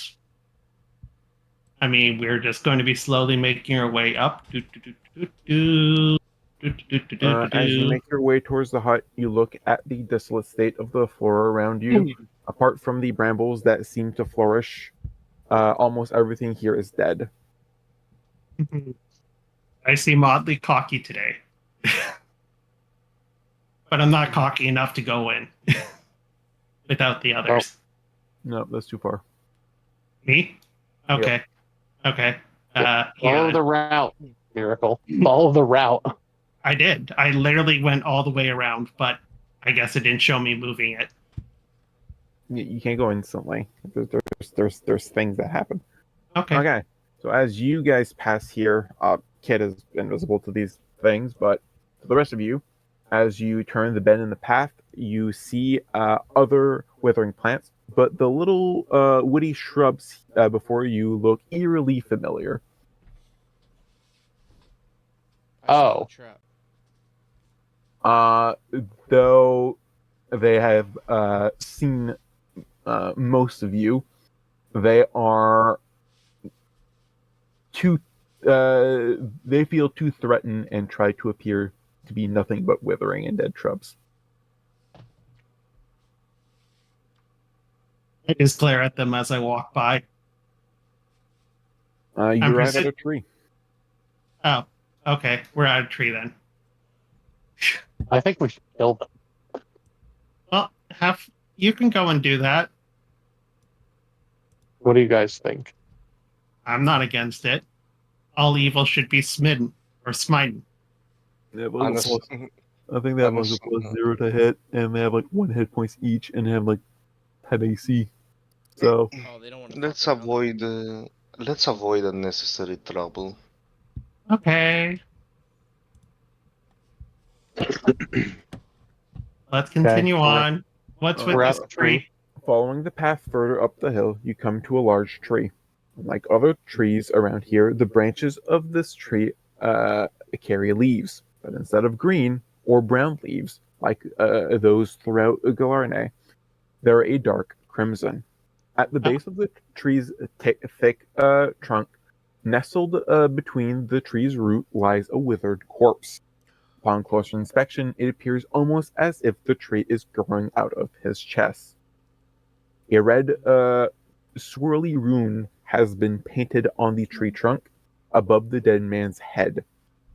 You, uh, mm, you think you've seen this rune before. As you move closer to inspect the symbol, you see the corpse twitch. That is all. Oh, Oh, smash. I think I need to go and hit that thing on the head. Its Lightly. head is in the trunk, like Okay, middle. well, I poke it. You alive, buddy? Tree person? Uh, With the mace, of course. I'm trying Yeah, to think of who that tree person twitches. followed.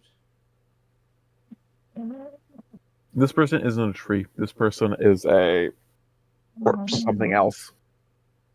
Yeah. Well, Dryad? Something that its blood had to be harvested for something to be turned into something else. well, who wants to do an arcane check to see what that symbol is? I think our arcane person is asleep. Yep. No. I'm just cleaning my nose. Okay. Oh, I am still very much here. you know what that is, Doc? I mean, Talenor? Mm. I give guidance. What should I roll? Kana. Alright. Well, I'm going to need that guidance. I gave it to you. Yeah, Yep, there we go. that is an 18. 18.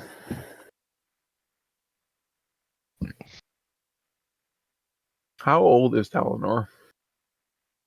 He would be old for a human, but very young for an elf, only around, I would say, 80.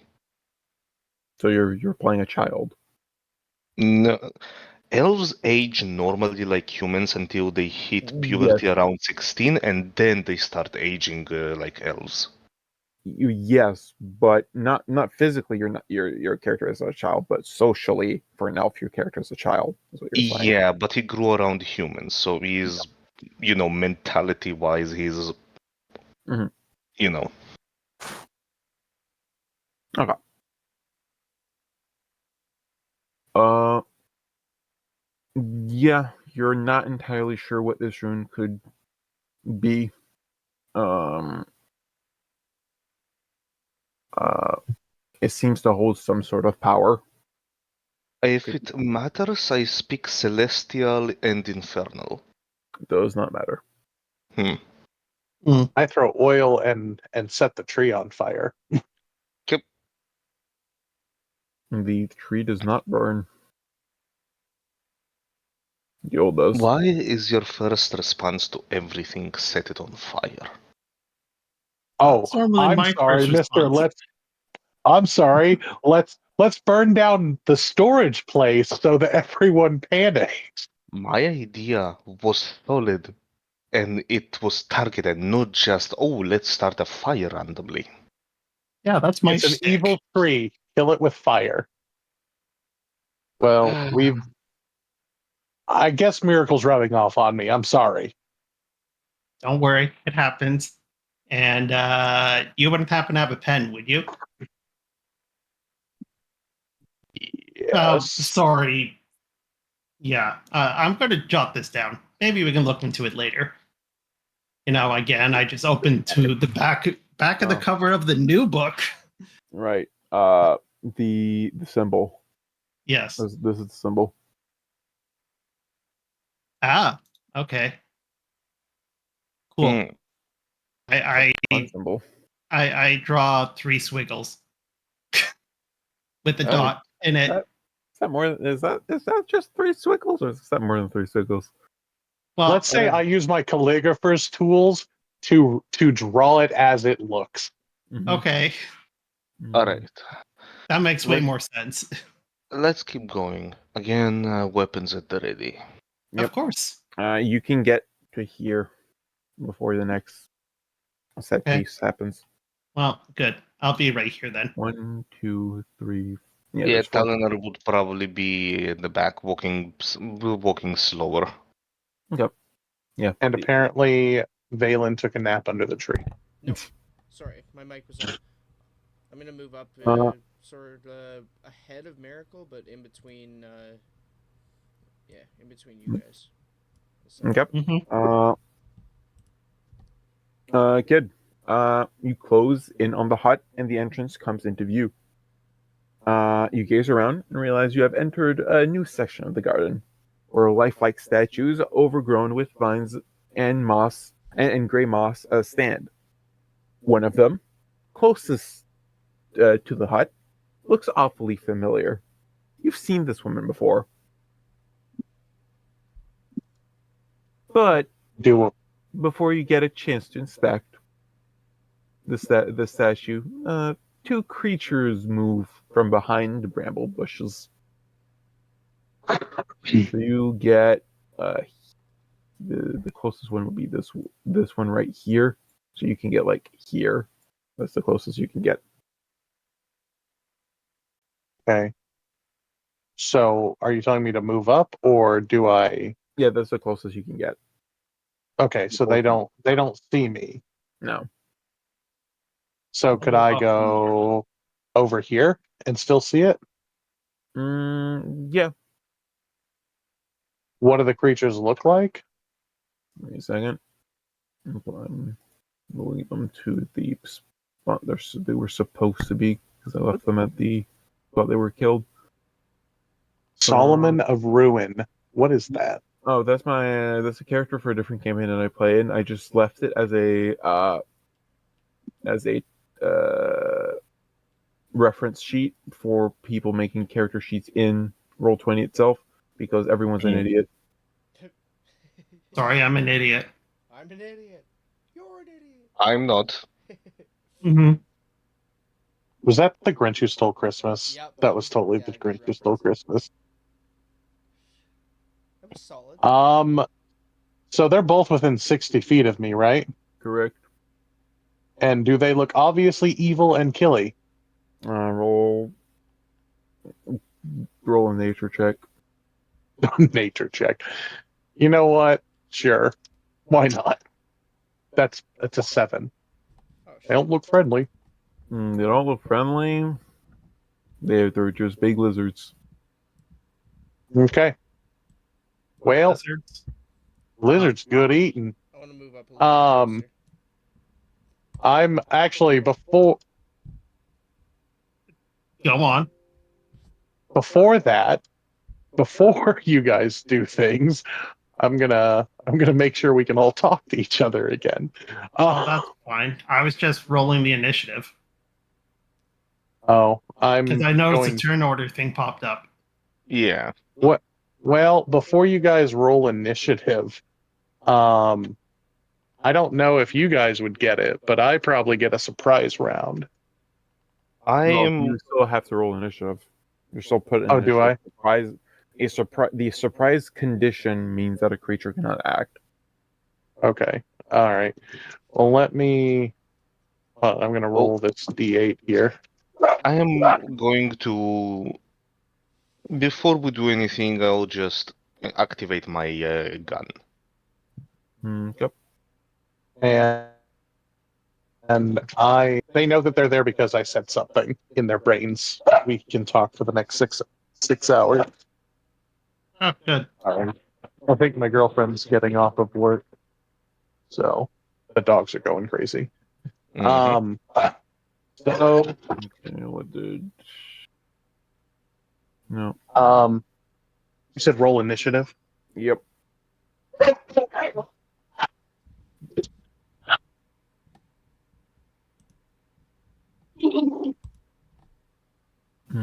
Okay.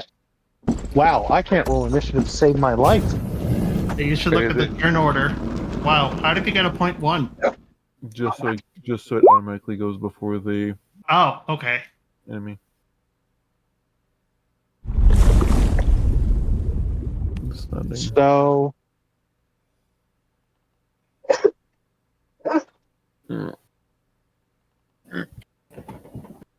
So yeah, kid gets a surprise, and then we start initiative normally. okay. So I'm the one that's farthest away, the one at the edge of the map over here. That's within 60 feet still. I So mean, you can use the ruler. Yeah, they're a lot closer than 60 feet, but this map isn't really accurate. Oh, Yeah. okay. The fight is accurate. The fight size is accurate. The map size isn't. okay. Well, I'm going to. I would have had to make the map really, really big for it to be accurate, and Mhm. I was not for that. That's Can fine. you guys guess what I'm doing? Ionic dagger, time 2. Um, Oh, 26. psychic blades. Roll again to see if you crit. Because you Oh, have okay. advantage on the first attack because you're hidden. That's right. You're right. You're right. Come on. Sorry, the thing doesn't clear things. And no, I got the same thing. 26. Yep. So roll damage with sneak attack. Well, sneak attack is always Right. going to be rolled.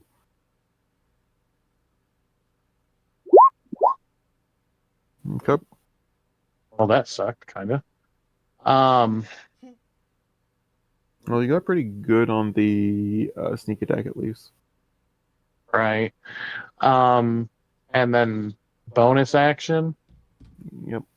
Second dagger. I'm second dagger. Oh, 26 again? Yep, that hits. 3 19s in a row, huh? You're really going to do that? Yep. You're really going to do that to the rest of the party's luck? 5 damage. Yeah. Well, Yep. I mean, that's 18 still plus 5. This thing is Yeah. injured but not bloodied. As we go to the actual initiative now, Miracle. okay. I will wrong things. I'm just going to move.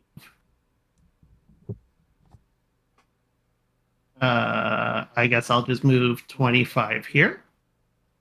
And oh god, how much range is that?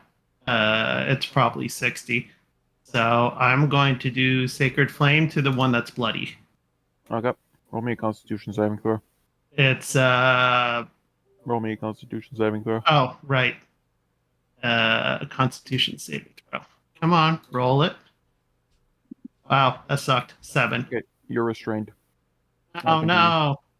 Well, I can still do the spell, right? Yep, you can still do the spell. Oh, well, that's really annoying. It's Dex save of 14. Okay. I got an 8. Okay, Candace can move. All right. It's then 2d8 damage. That's a really good roll. 15. Nice. Okay. I guess you didn't steal that much of the luck. No. Okay. And yeah, that's the end of my turn then. Stupid feet. This one down here. Mm-hmm. It is how much movement speed do these things have? Oh, they're really slow. Forgot about that. Oops.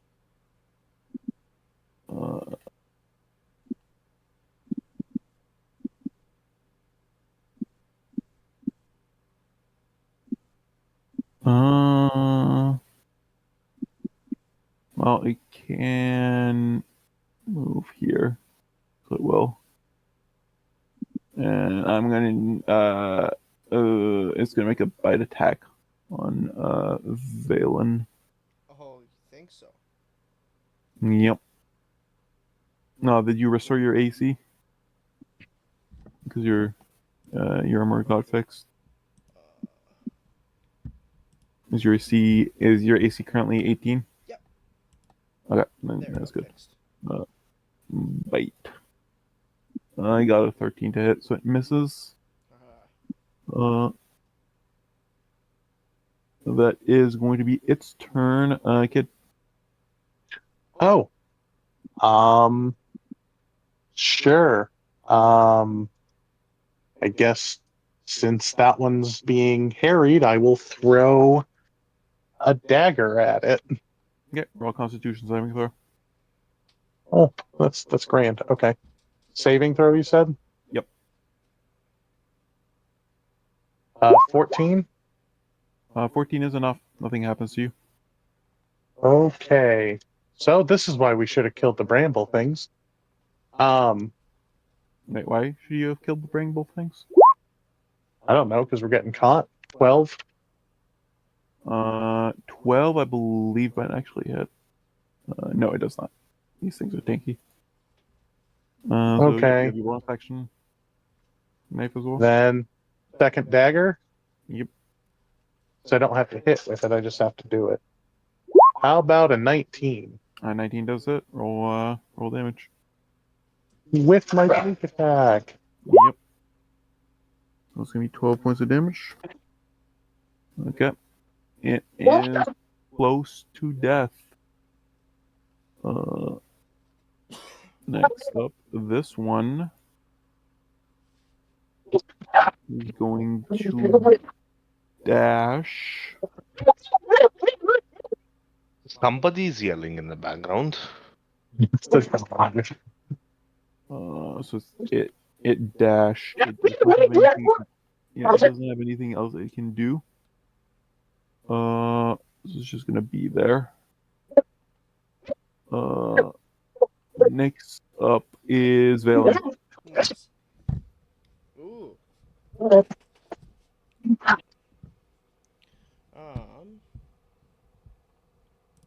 Okay. So, I'm gonna switch my stuff around. Essentially, what I want to do is with my brand new spear, I essentially want to drive it into this one initially. Yep, go for it. Let's A see. little bit.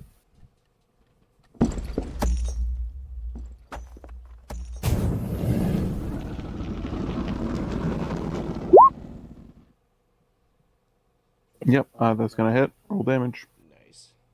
Don't forget the extra 2d6.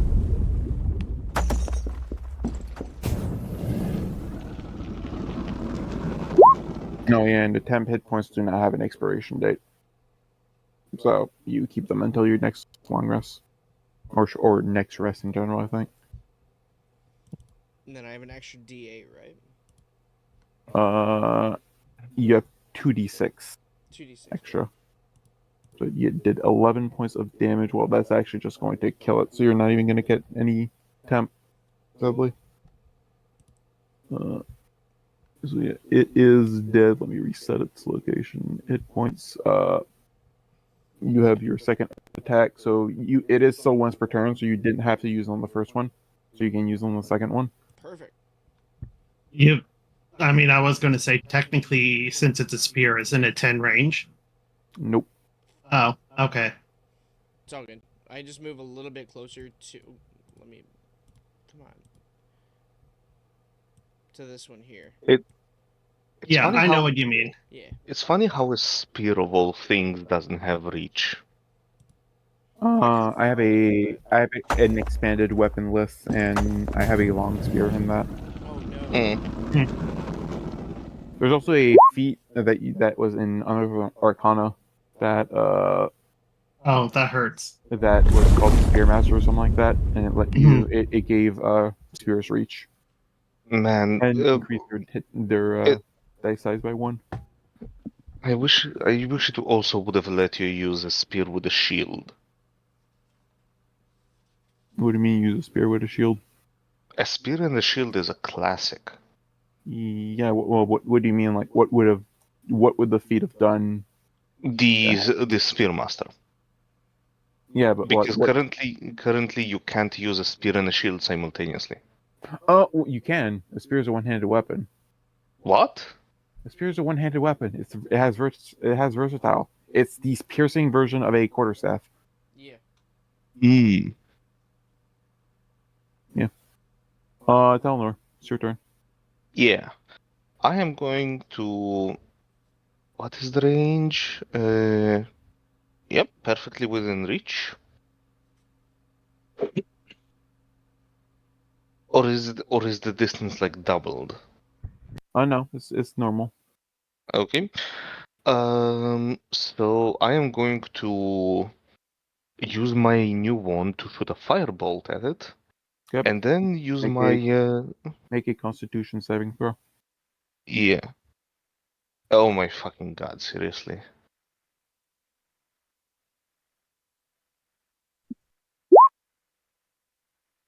Yep, that passes.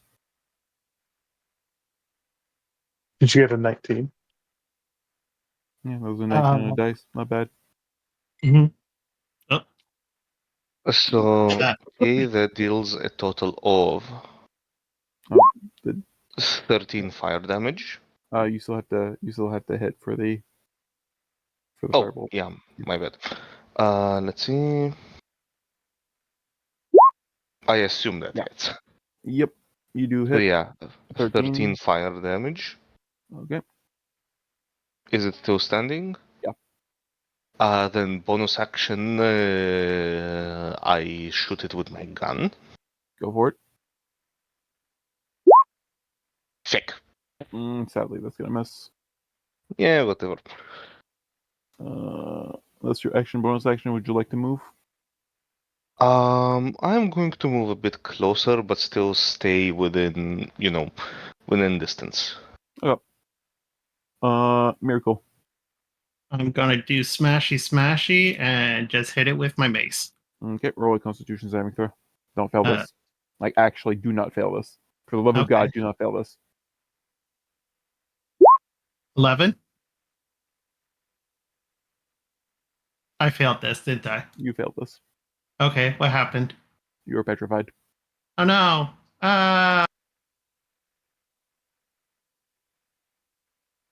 The only thing that can cure this is a greater restoration scroll or a spell. Hmm.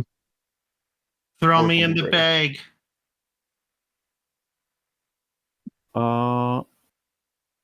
That is sadly going to be the end of your turn because you were petrified.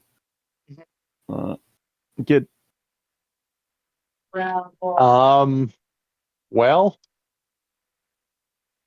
I guess dagger. Let me guess. Constitution saving throw. Yep.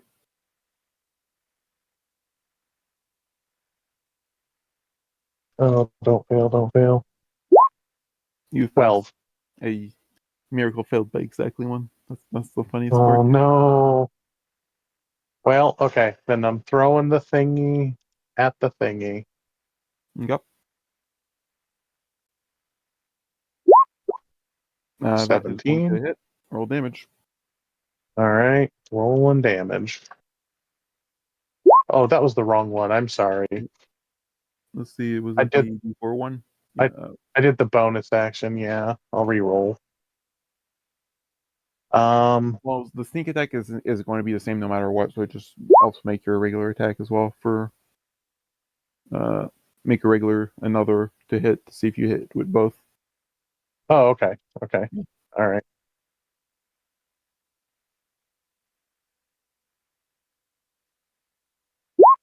14. Yeah, that's how they're going to miss. So you're not going to get the 7 damage from the second dagger, the bonus action dagger, but you are getting the 21 from the actual hit. It was better. Uh, so it is now going to be its turn. It has. When did I have that ability? Okay, no, good. It's only flavor wise, so it's not going to do anything. It's not going to be able to do anything for that. That's such good news. Oh no, it's cockatrices that do it. A 17 to hit. Vaelen does not hit, so it misses its attack.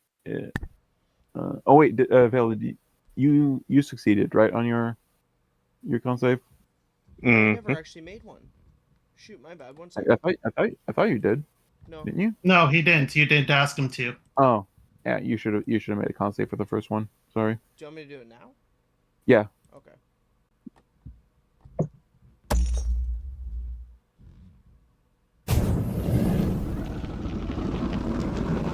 I get a 12. That succeeds exactly. So it would have gotten an advantage if you would have failed that. That's why. But no, that's its turn. It is back to your turn. Okay.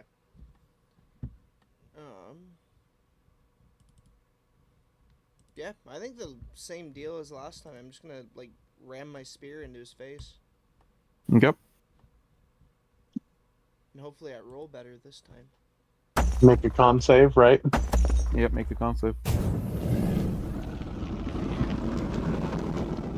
Yeah, +3. You're pretty good at those.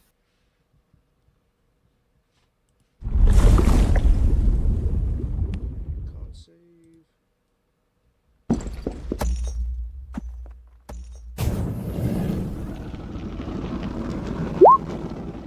You are now restrained. Shit. So that first attack misses anyway, but now your second attack will be at disadvantage. Okay. So I've used one of it's for attack. I don't think I can really do anything else right now. You have a second attack. You have a second attack, yeah. And okay, yeah.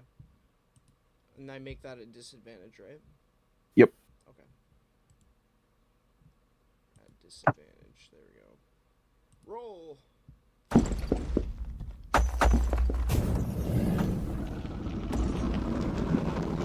Rolls are not with me tonight, man. Unfortunate. Too bad I can't give Miracle my luck. I say Mhm. nothing because I'm petrified. Should I make another con save? If you're going to attack it and look at it, yeah. Sure. I'm good. Yeah, you're fine. Roll your Oh right, actually this thing was bloodied by the sneak attack.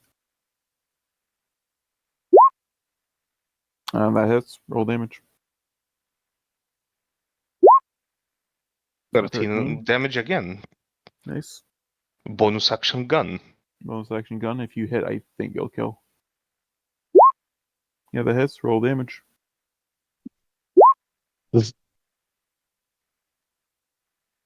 10 damage. Yep. It is flung back and dies. It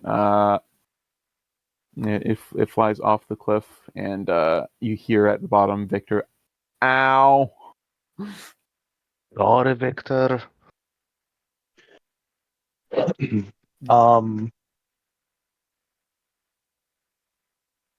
So So she's hold on. She's petrified, right? You have a petrified ally and a witch's hut with Petrification is momentary, right? It is indefinite. Huh. We have to. Would we know that, like in like our travels, we know that certain creatures can do this, like basilisks and cockatrices. Yeah. At this point, you're pretty sure this thing wasn't just a regular lizard. It was probably a basilisk. Yeah. Can we put her in the bag of holding to keep her safe, because I know she can shatter easy now? Yep. Yeah. Sure. I can shove her in the bag. Just gently, don't break anything off, because if you break things off, I would rather you do it then. hold on. Are you going to make me roll something for this, Ben? To try No. to just put the bag over her? Okay. All right, so I just slowly put the bag over her all the way down to the ground. Okay, you do so. I make Okay. bags of holding really, really stretchy, so it's really easy. Good. So we are down a healer, and I'm. We have to. Okay. Okay. Oh, dumb question. Uh-huh. Since since we have a psychic connection, can I still chat? You. mm, Wait. Give me a second. You're trying to find out if they're conscious during petrification. Yeah, because I know that's a change they did in 2024. I don't know if they changed it to make it so they're not conscious or they changed it to make it so they're conscious.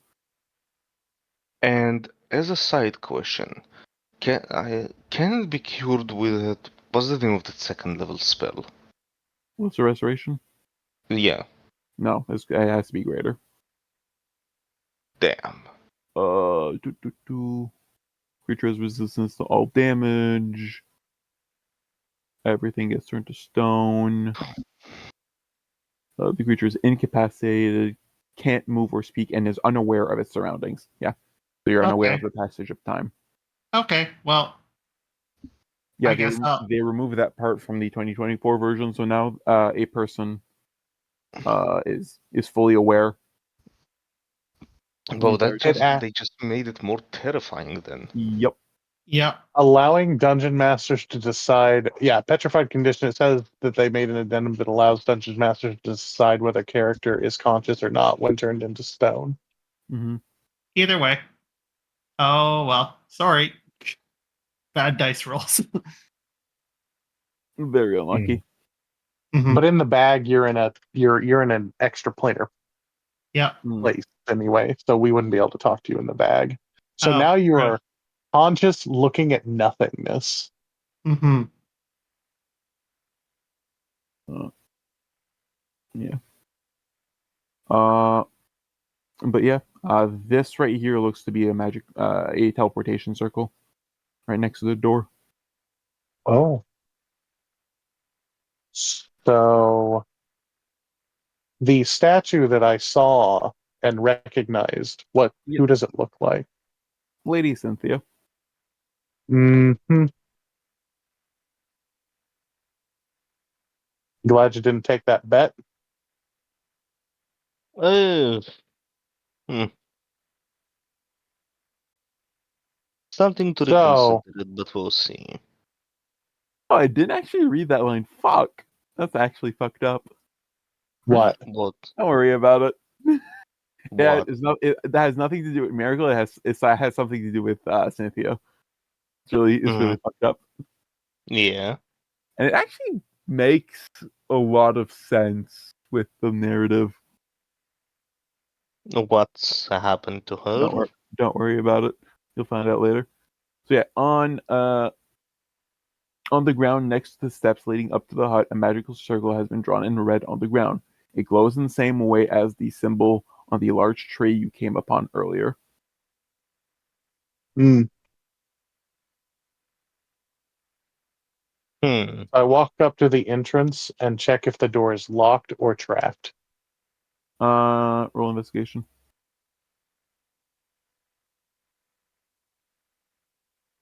Oh god, that sucked.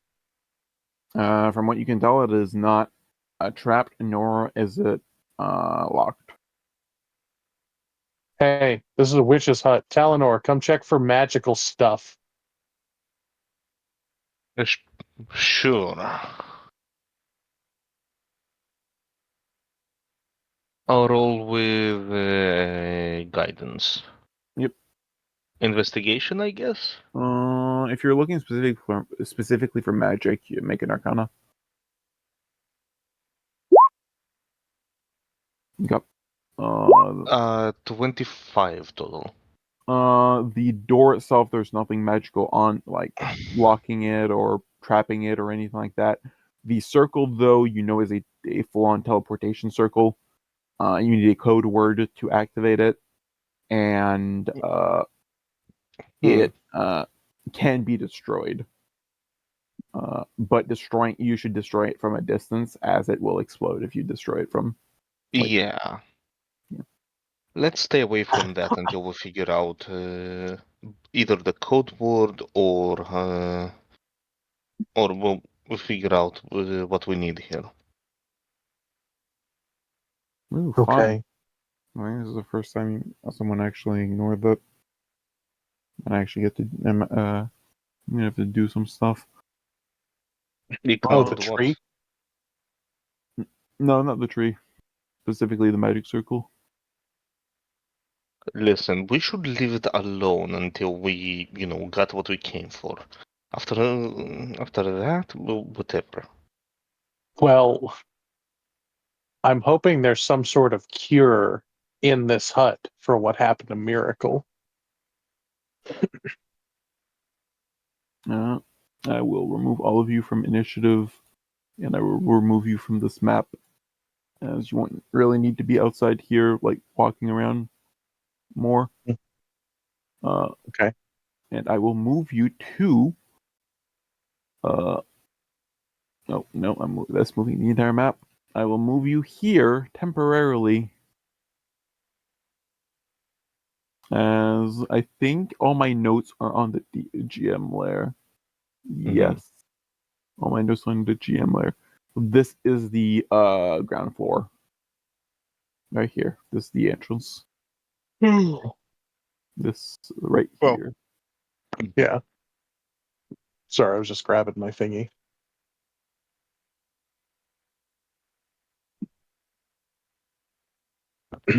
There's a staircase leading down, there's a staircase leading up, and then there is a door to the east.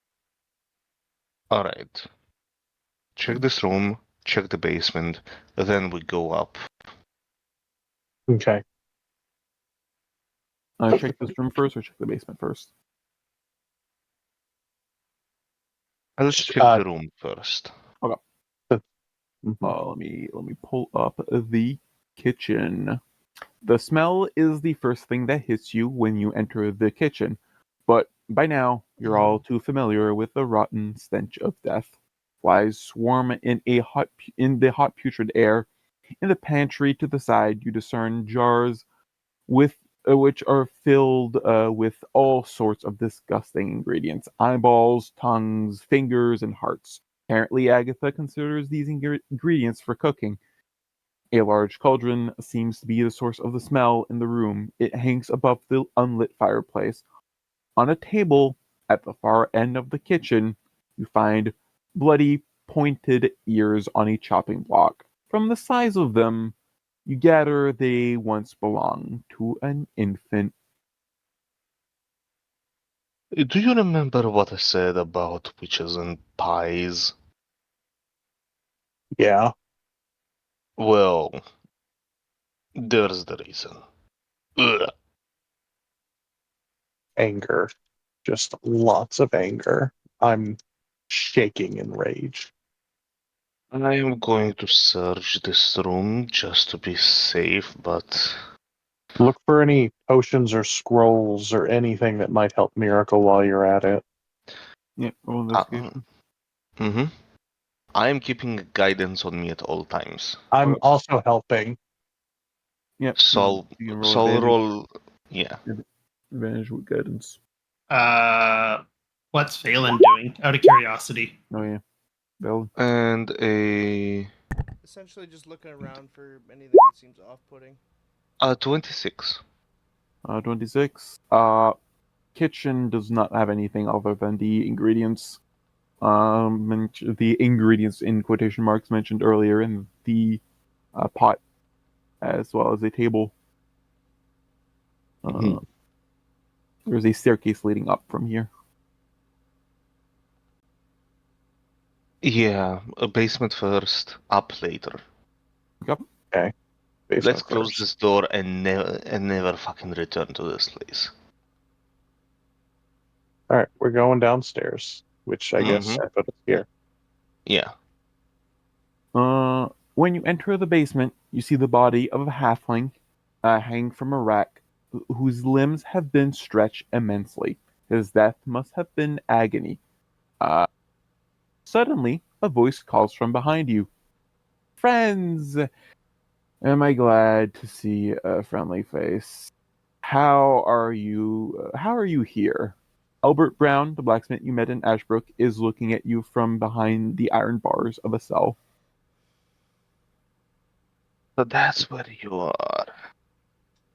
Is Told you the miner was literally useless. is this really Albert? Roll. One of you can make an Arcana. The other one can make an Insight. Or I'll make an Arcana. I'll make insight. I'm just thankful I'm not here. 14. 14. It seems to be him. Arcana. There's nothing magical about him. In which cell he is? He's in the top one here. I unlock. I guess I use Hold on. my lock. Oh, How did you get here?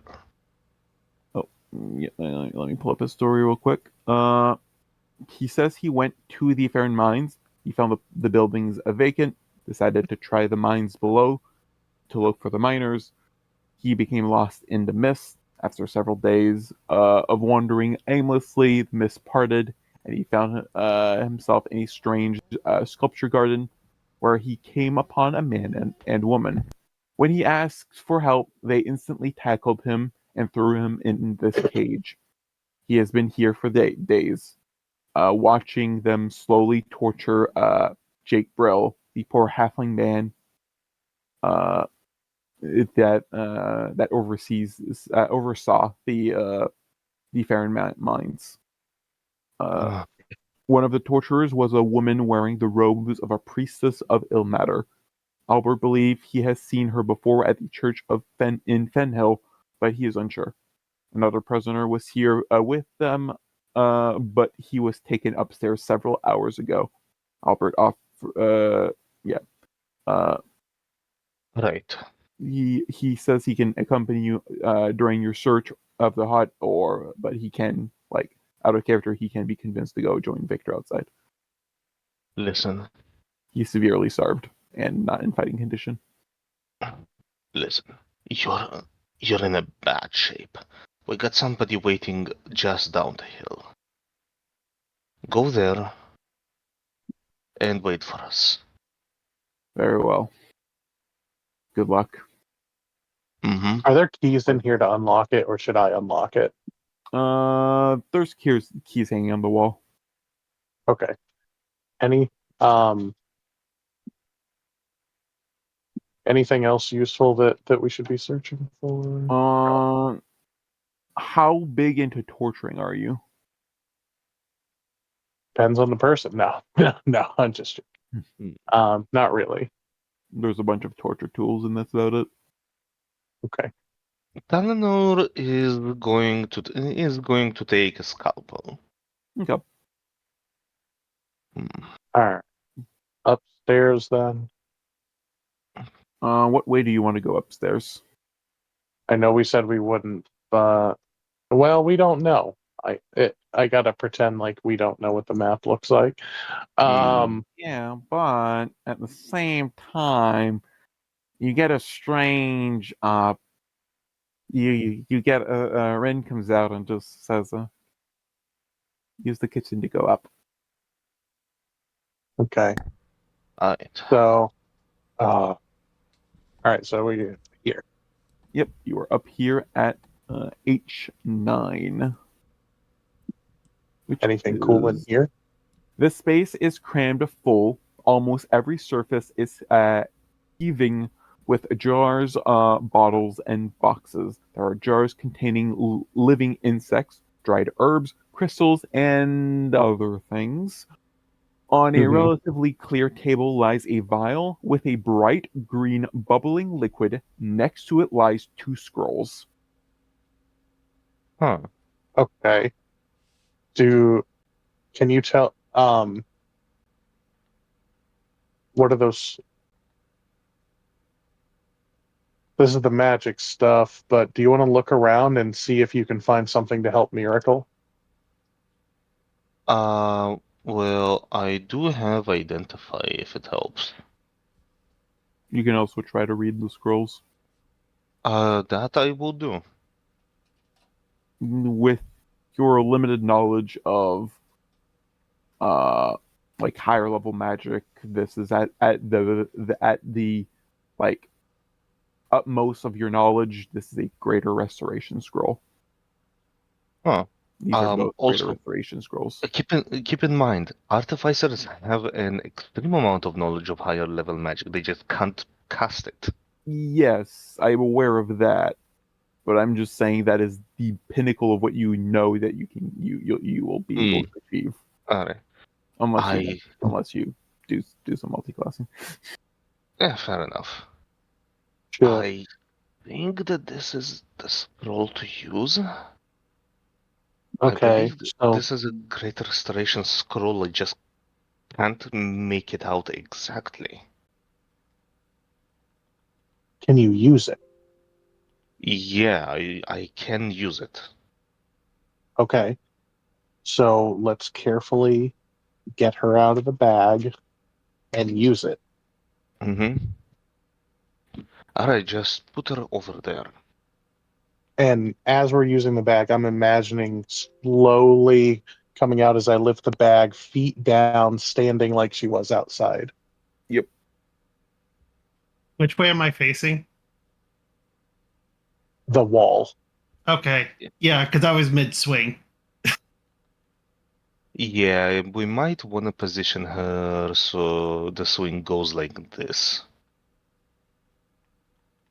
Oh, okay. Oh, yeah. I guess there are Just, four of us in the room now. just so it won't make any noise. I'm gonna need Talenor roll me 2d6s. We're gonna use the highest result for Miracle, and the second highest result will be if you use it on Cynthia later. Bad F4. luck. F4 is bad luck? Both of those are bad luck. You need a 5 or a 6 for nothing to happen. Use guidance. You can't. They're D4. They're D6s, not D20s. Shit. Okay. So on a 4, Hopefully it's not too that's bad. that's gonna suck. Mm. Uh, the miracle is petrified. Uh, the only thing that isn't is her right ear. Yeah, it's the right ear. Oh. Which crumbles to dust. Oh, fuck. Okay. Mm. Is she bleeding, or is it just like, No, oh, it's just a closed wound? There's not even a closed wound. It is still partially like stone. Oh. She can still hear out of the ear. It's just Oh. So both those Swing. scrolls were that, and we wasted one. you've used one of them. Yeah. Okay. You have one Well, at other one to least use on Cynthia if you want to. At What least happened? she's mostly there. Sorry, I will say what happens to Cynthia, so that what happens to Cynthia is actually bad. Is worse than what happened to Miracle, but not the worst it could be. The one of the parties not the worst it could be. I'm just going to scroll forward to when that happens, and then scroll back to the present. When you unpetrify Cynthia, her right arm is starts to crumbles to dust. Sorry, Miracle. I am not a trained wizard, so You know it was not your fault. It was probably the scroll being cursed. It's okay. I'm a little confused, and I guess I look in the mirror, go like, "Oh, yeah. Sorry. So like so it's still petrified, but it's hanging there, or is it just gone?"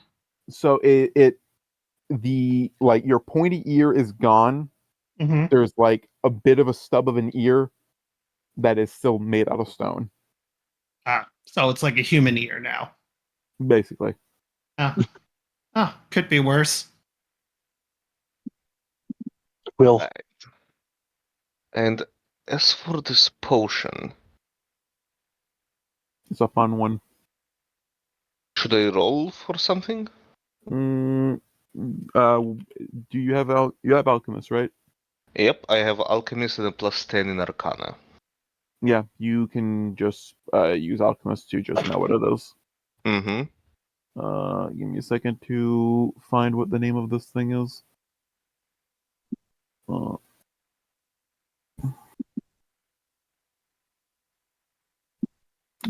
See, Rem is useful. You can use him for good hints.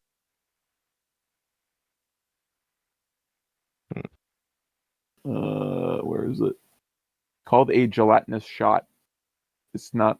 It is one of my homebrew books, but it's called a gelatinous shot. It is a sealed glass jar filled with a jiggling slime that sheds a dim light for a 5-foot within a 5-foot radius. You know that if you throw this somewhere, you can throw it with at a point within 60 feet of you. It bursts open and a gelatinous cube appears, centered on that space. Oh shit. Each creature in a space occupied by the gelatinous cube must make a DC 15 dexterity saving throw. On a failed save, a creature takes 3d6 acid damage and is engulfed by the cube. The gelatinous cubes that block has more information about what happens. The gelatinous cube is friendly to the creature that threw it for 1 hour. But not anyone else. Not anyone else. It will take control. It will take commands from the creature that threw it, though. All right, I am going to pocket this for later use. Mm-hmm. It is a. It also will only follow your commands for 1 hour. Then it goes. Then it just starts eating things. Yeah. But yeah. What happened to this village? I don't know. Some guy left a cube lying around and it suddenly killed everybody.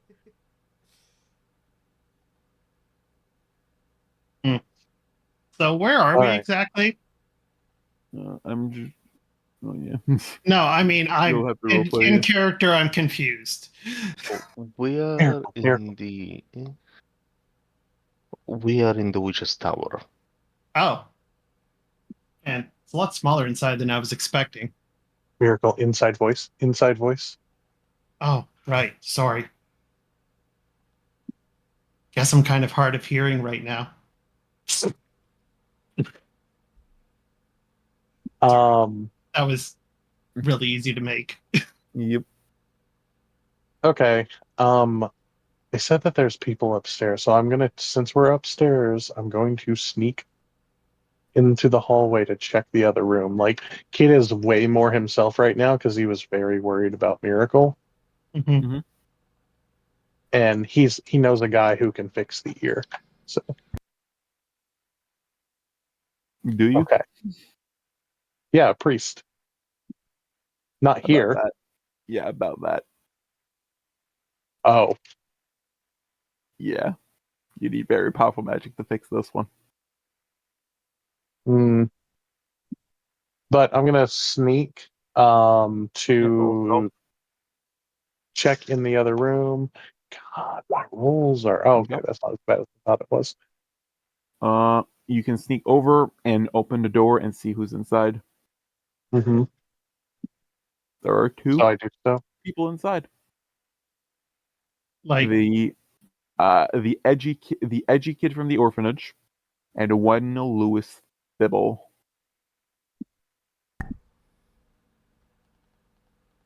Do either of them?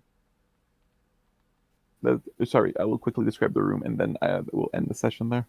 Mm-hmm. okay. Skin chamber. Hundreds of dead eyes seem to stare at you as you look into this room. Shelves filled with masks made of skin line the walls. At the back of the room, there are several mannequins, each wearing a suit made of humanoid skin. Man's dead body hangs suspended from a hook in the ceiling, in front of which two figures stand. You recognize one to be Sonny Brooks. He's accompanied by a large man expertly slicing the skin from the dead body. As yep. Damn. What a fucking note to leave Damn. out on. Holy hell. Oh. Mhm. Oh, so those two are doing the bad things, or They're the ones slicing the skin off of the body. mind control? Well, we're ending the session here for the day. No, I know. I'm just. This has got to be that same shit they were talking about with Pasha, though. You think it's like Pasha, or you think it's the other children who actually like fully got corrupted and aren't just under her control, but like agree with her ways? Well, I guess that makes sense too. Yeah. Okay. So it could be brainwashing, or it could be the ones that are just under her control. Yeah.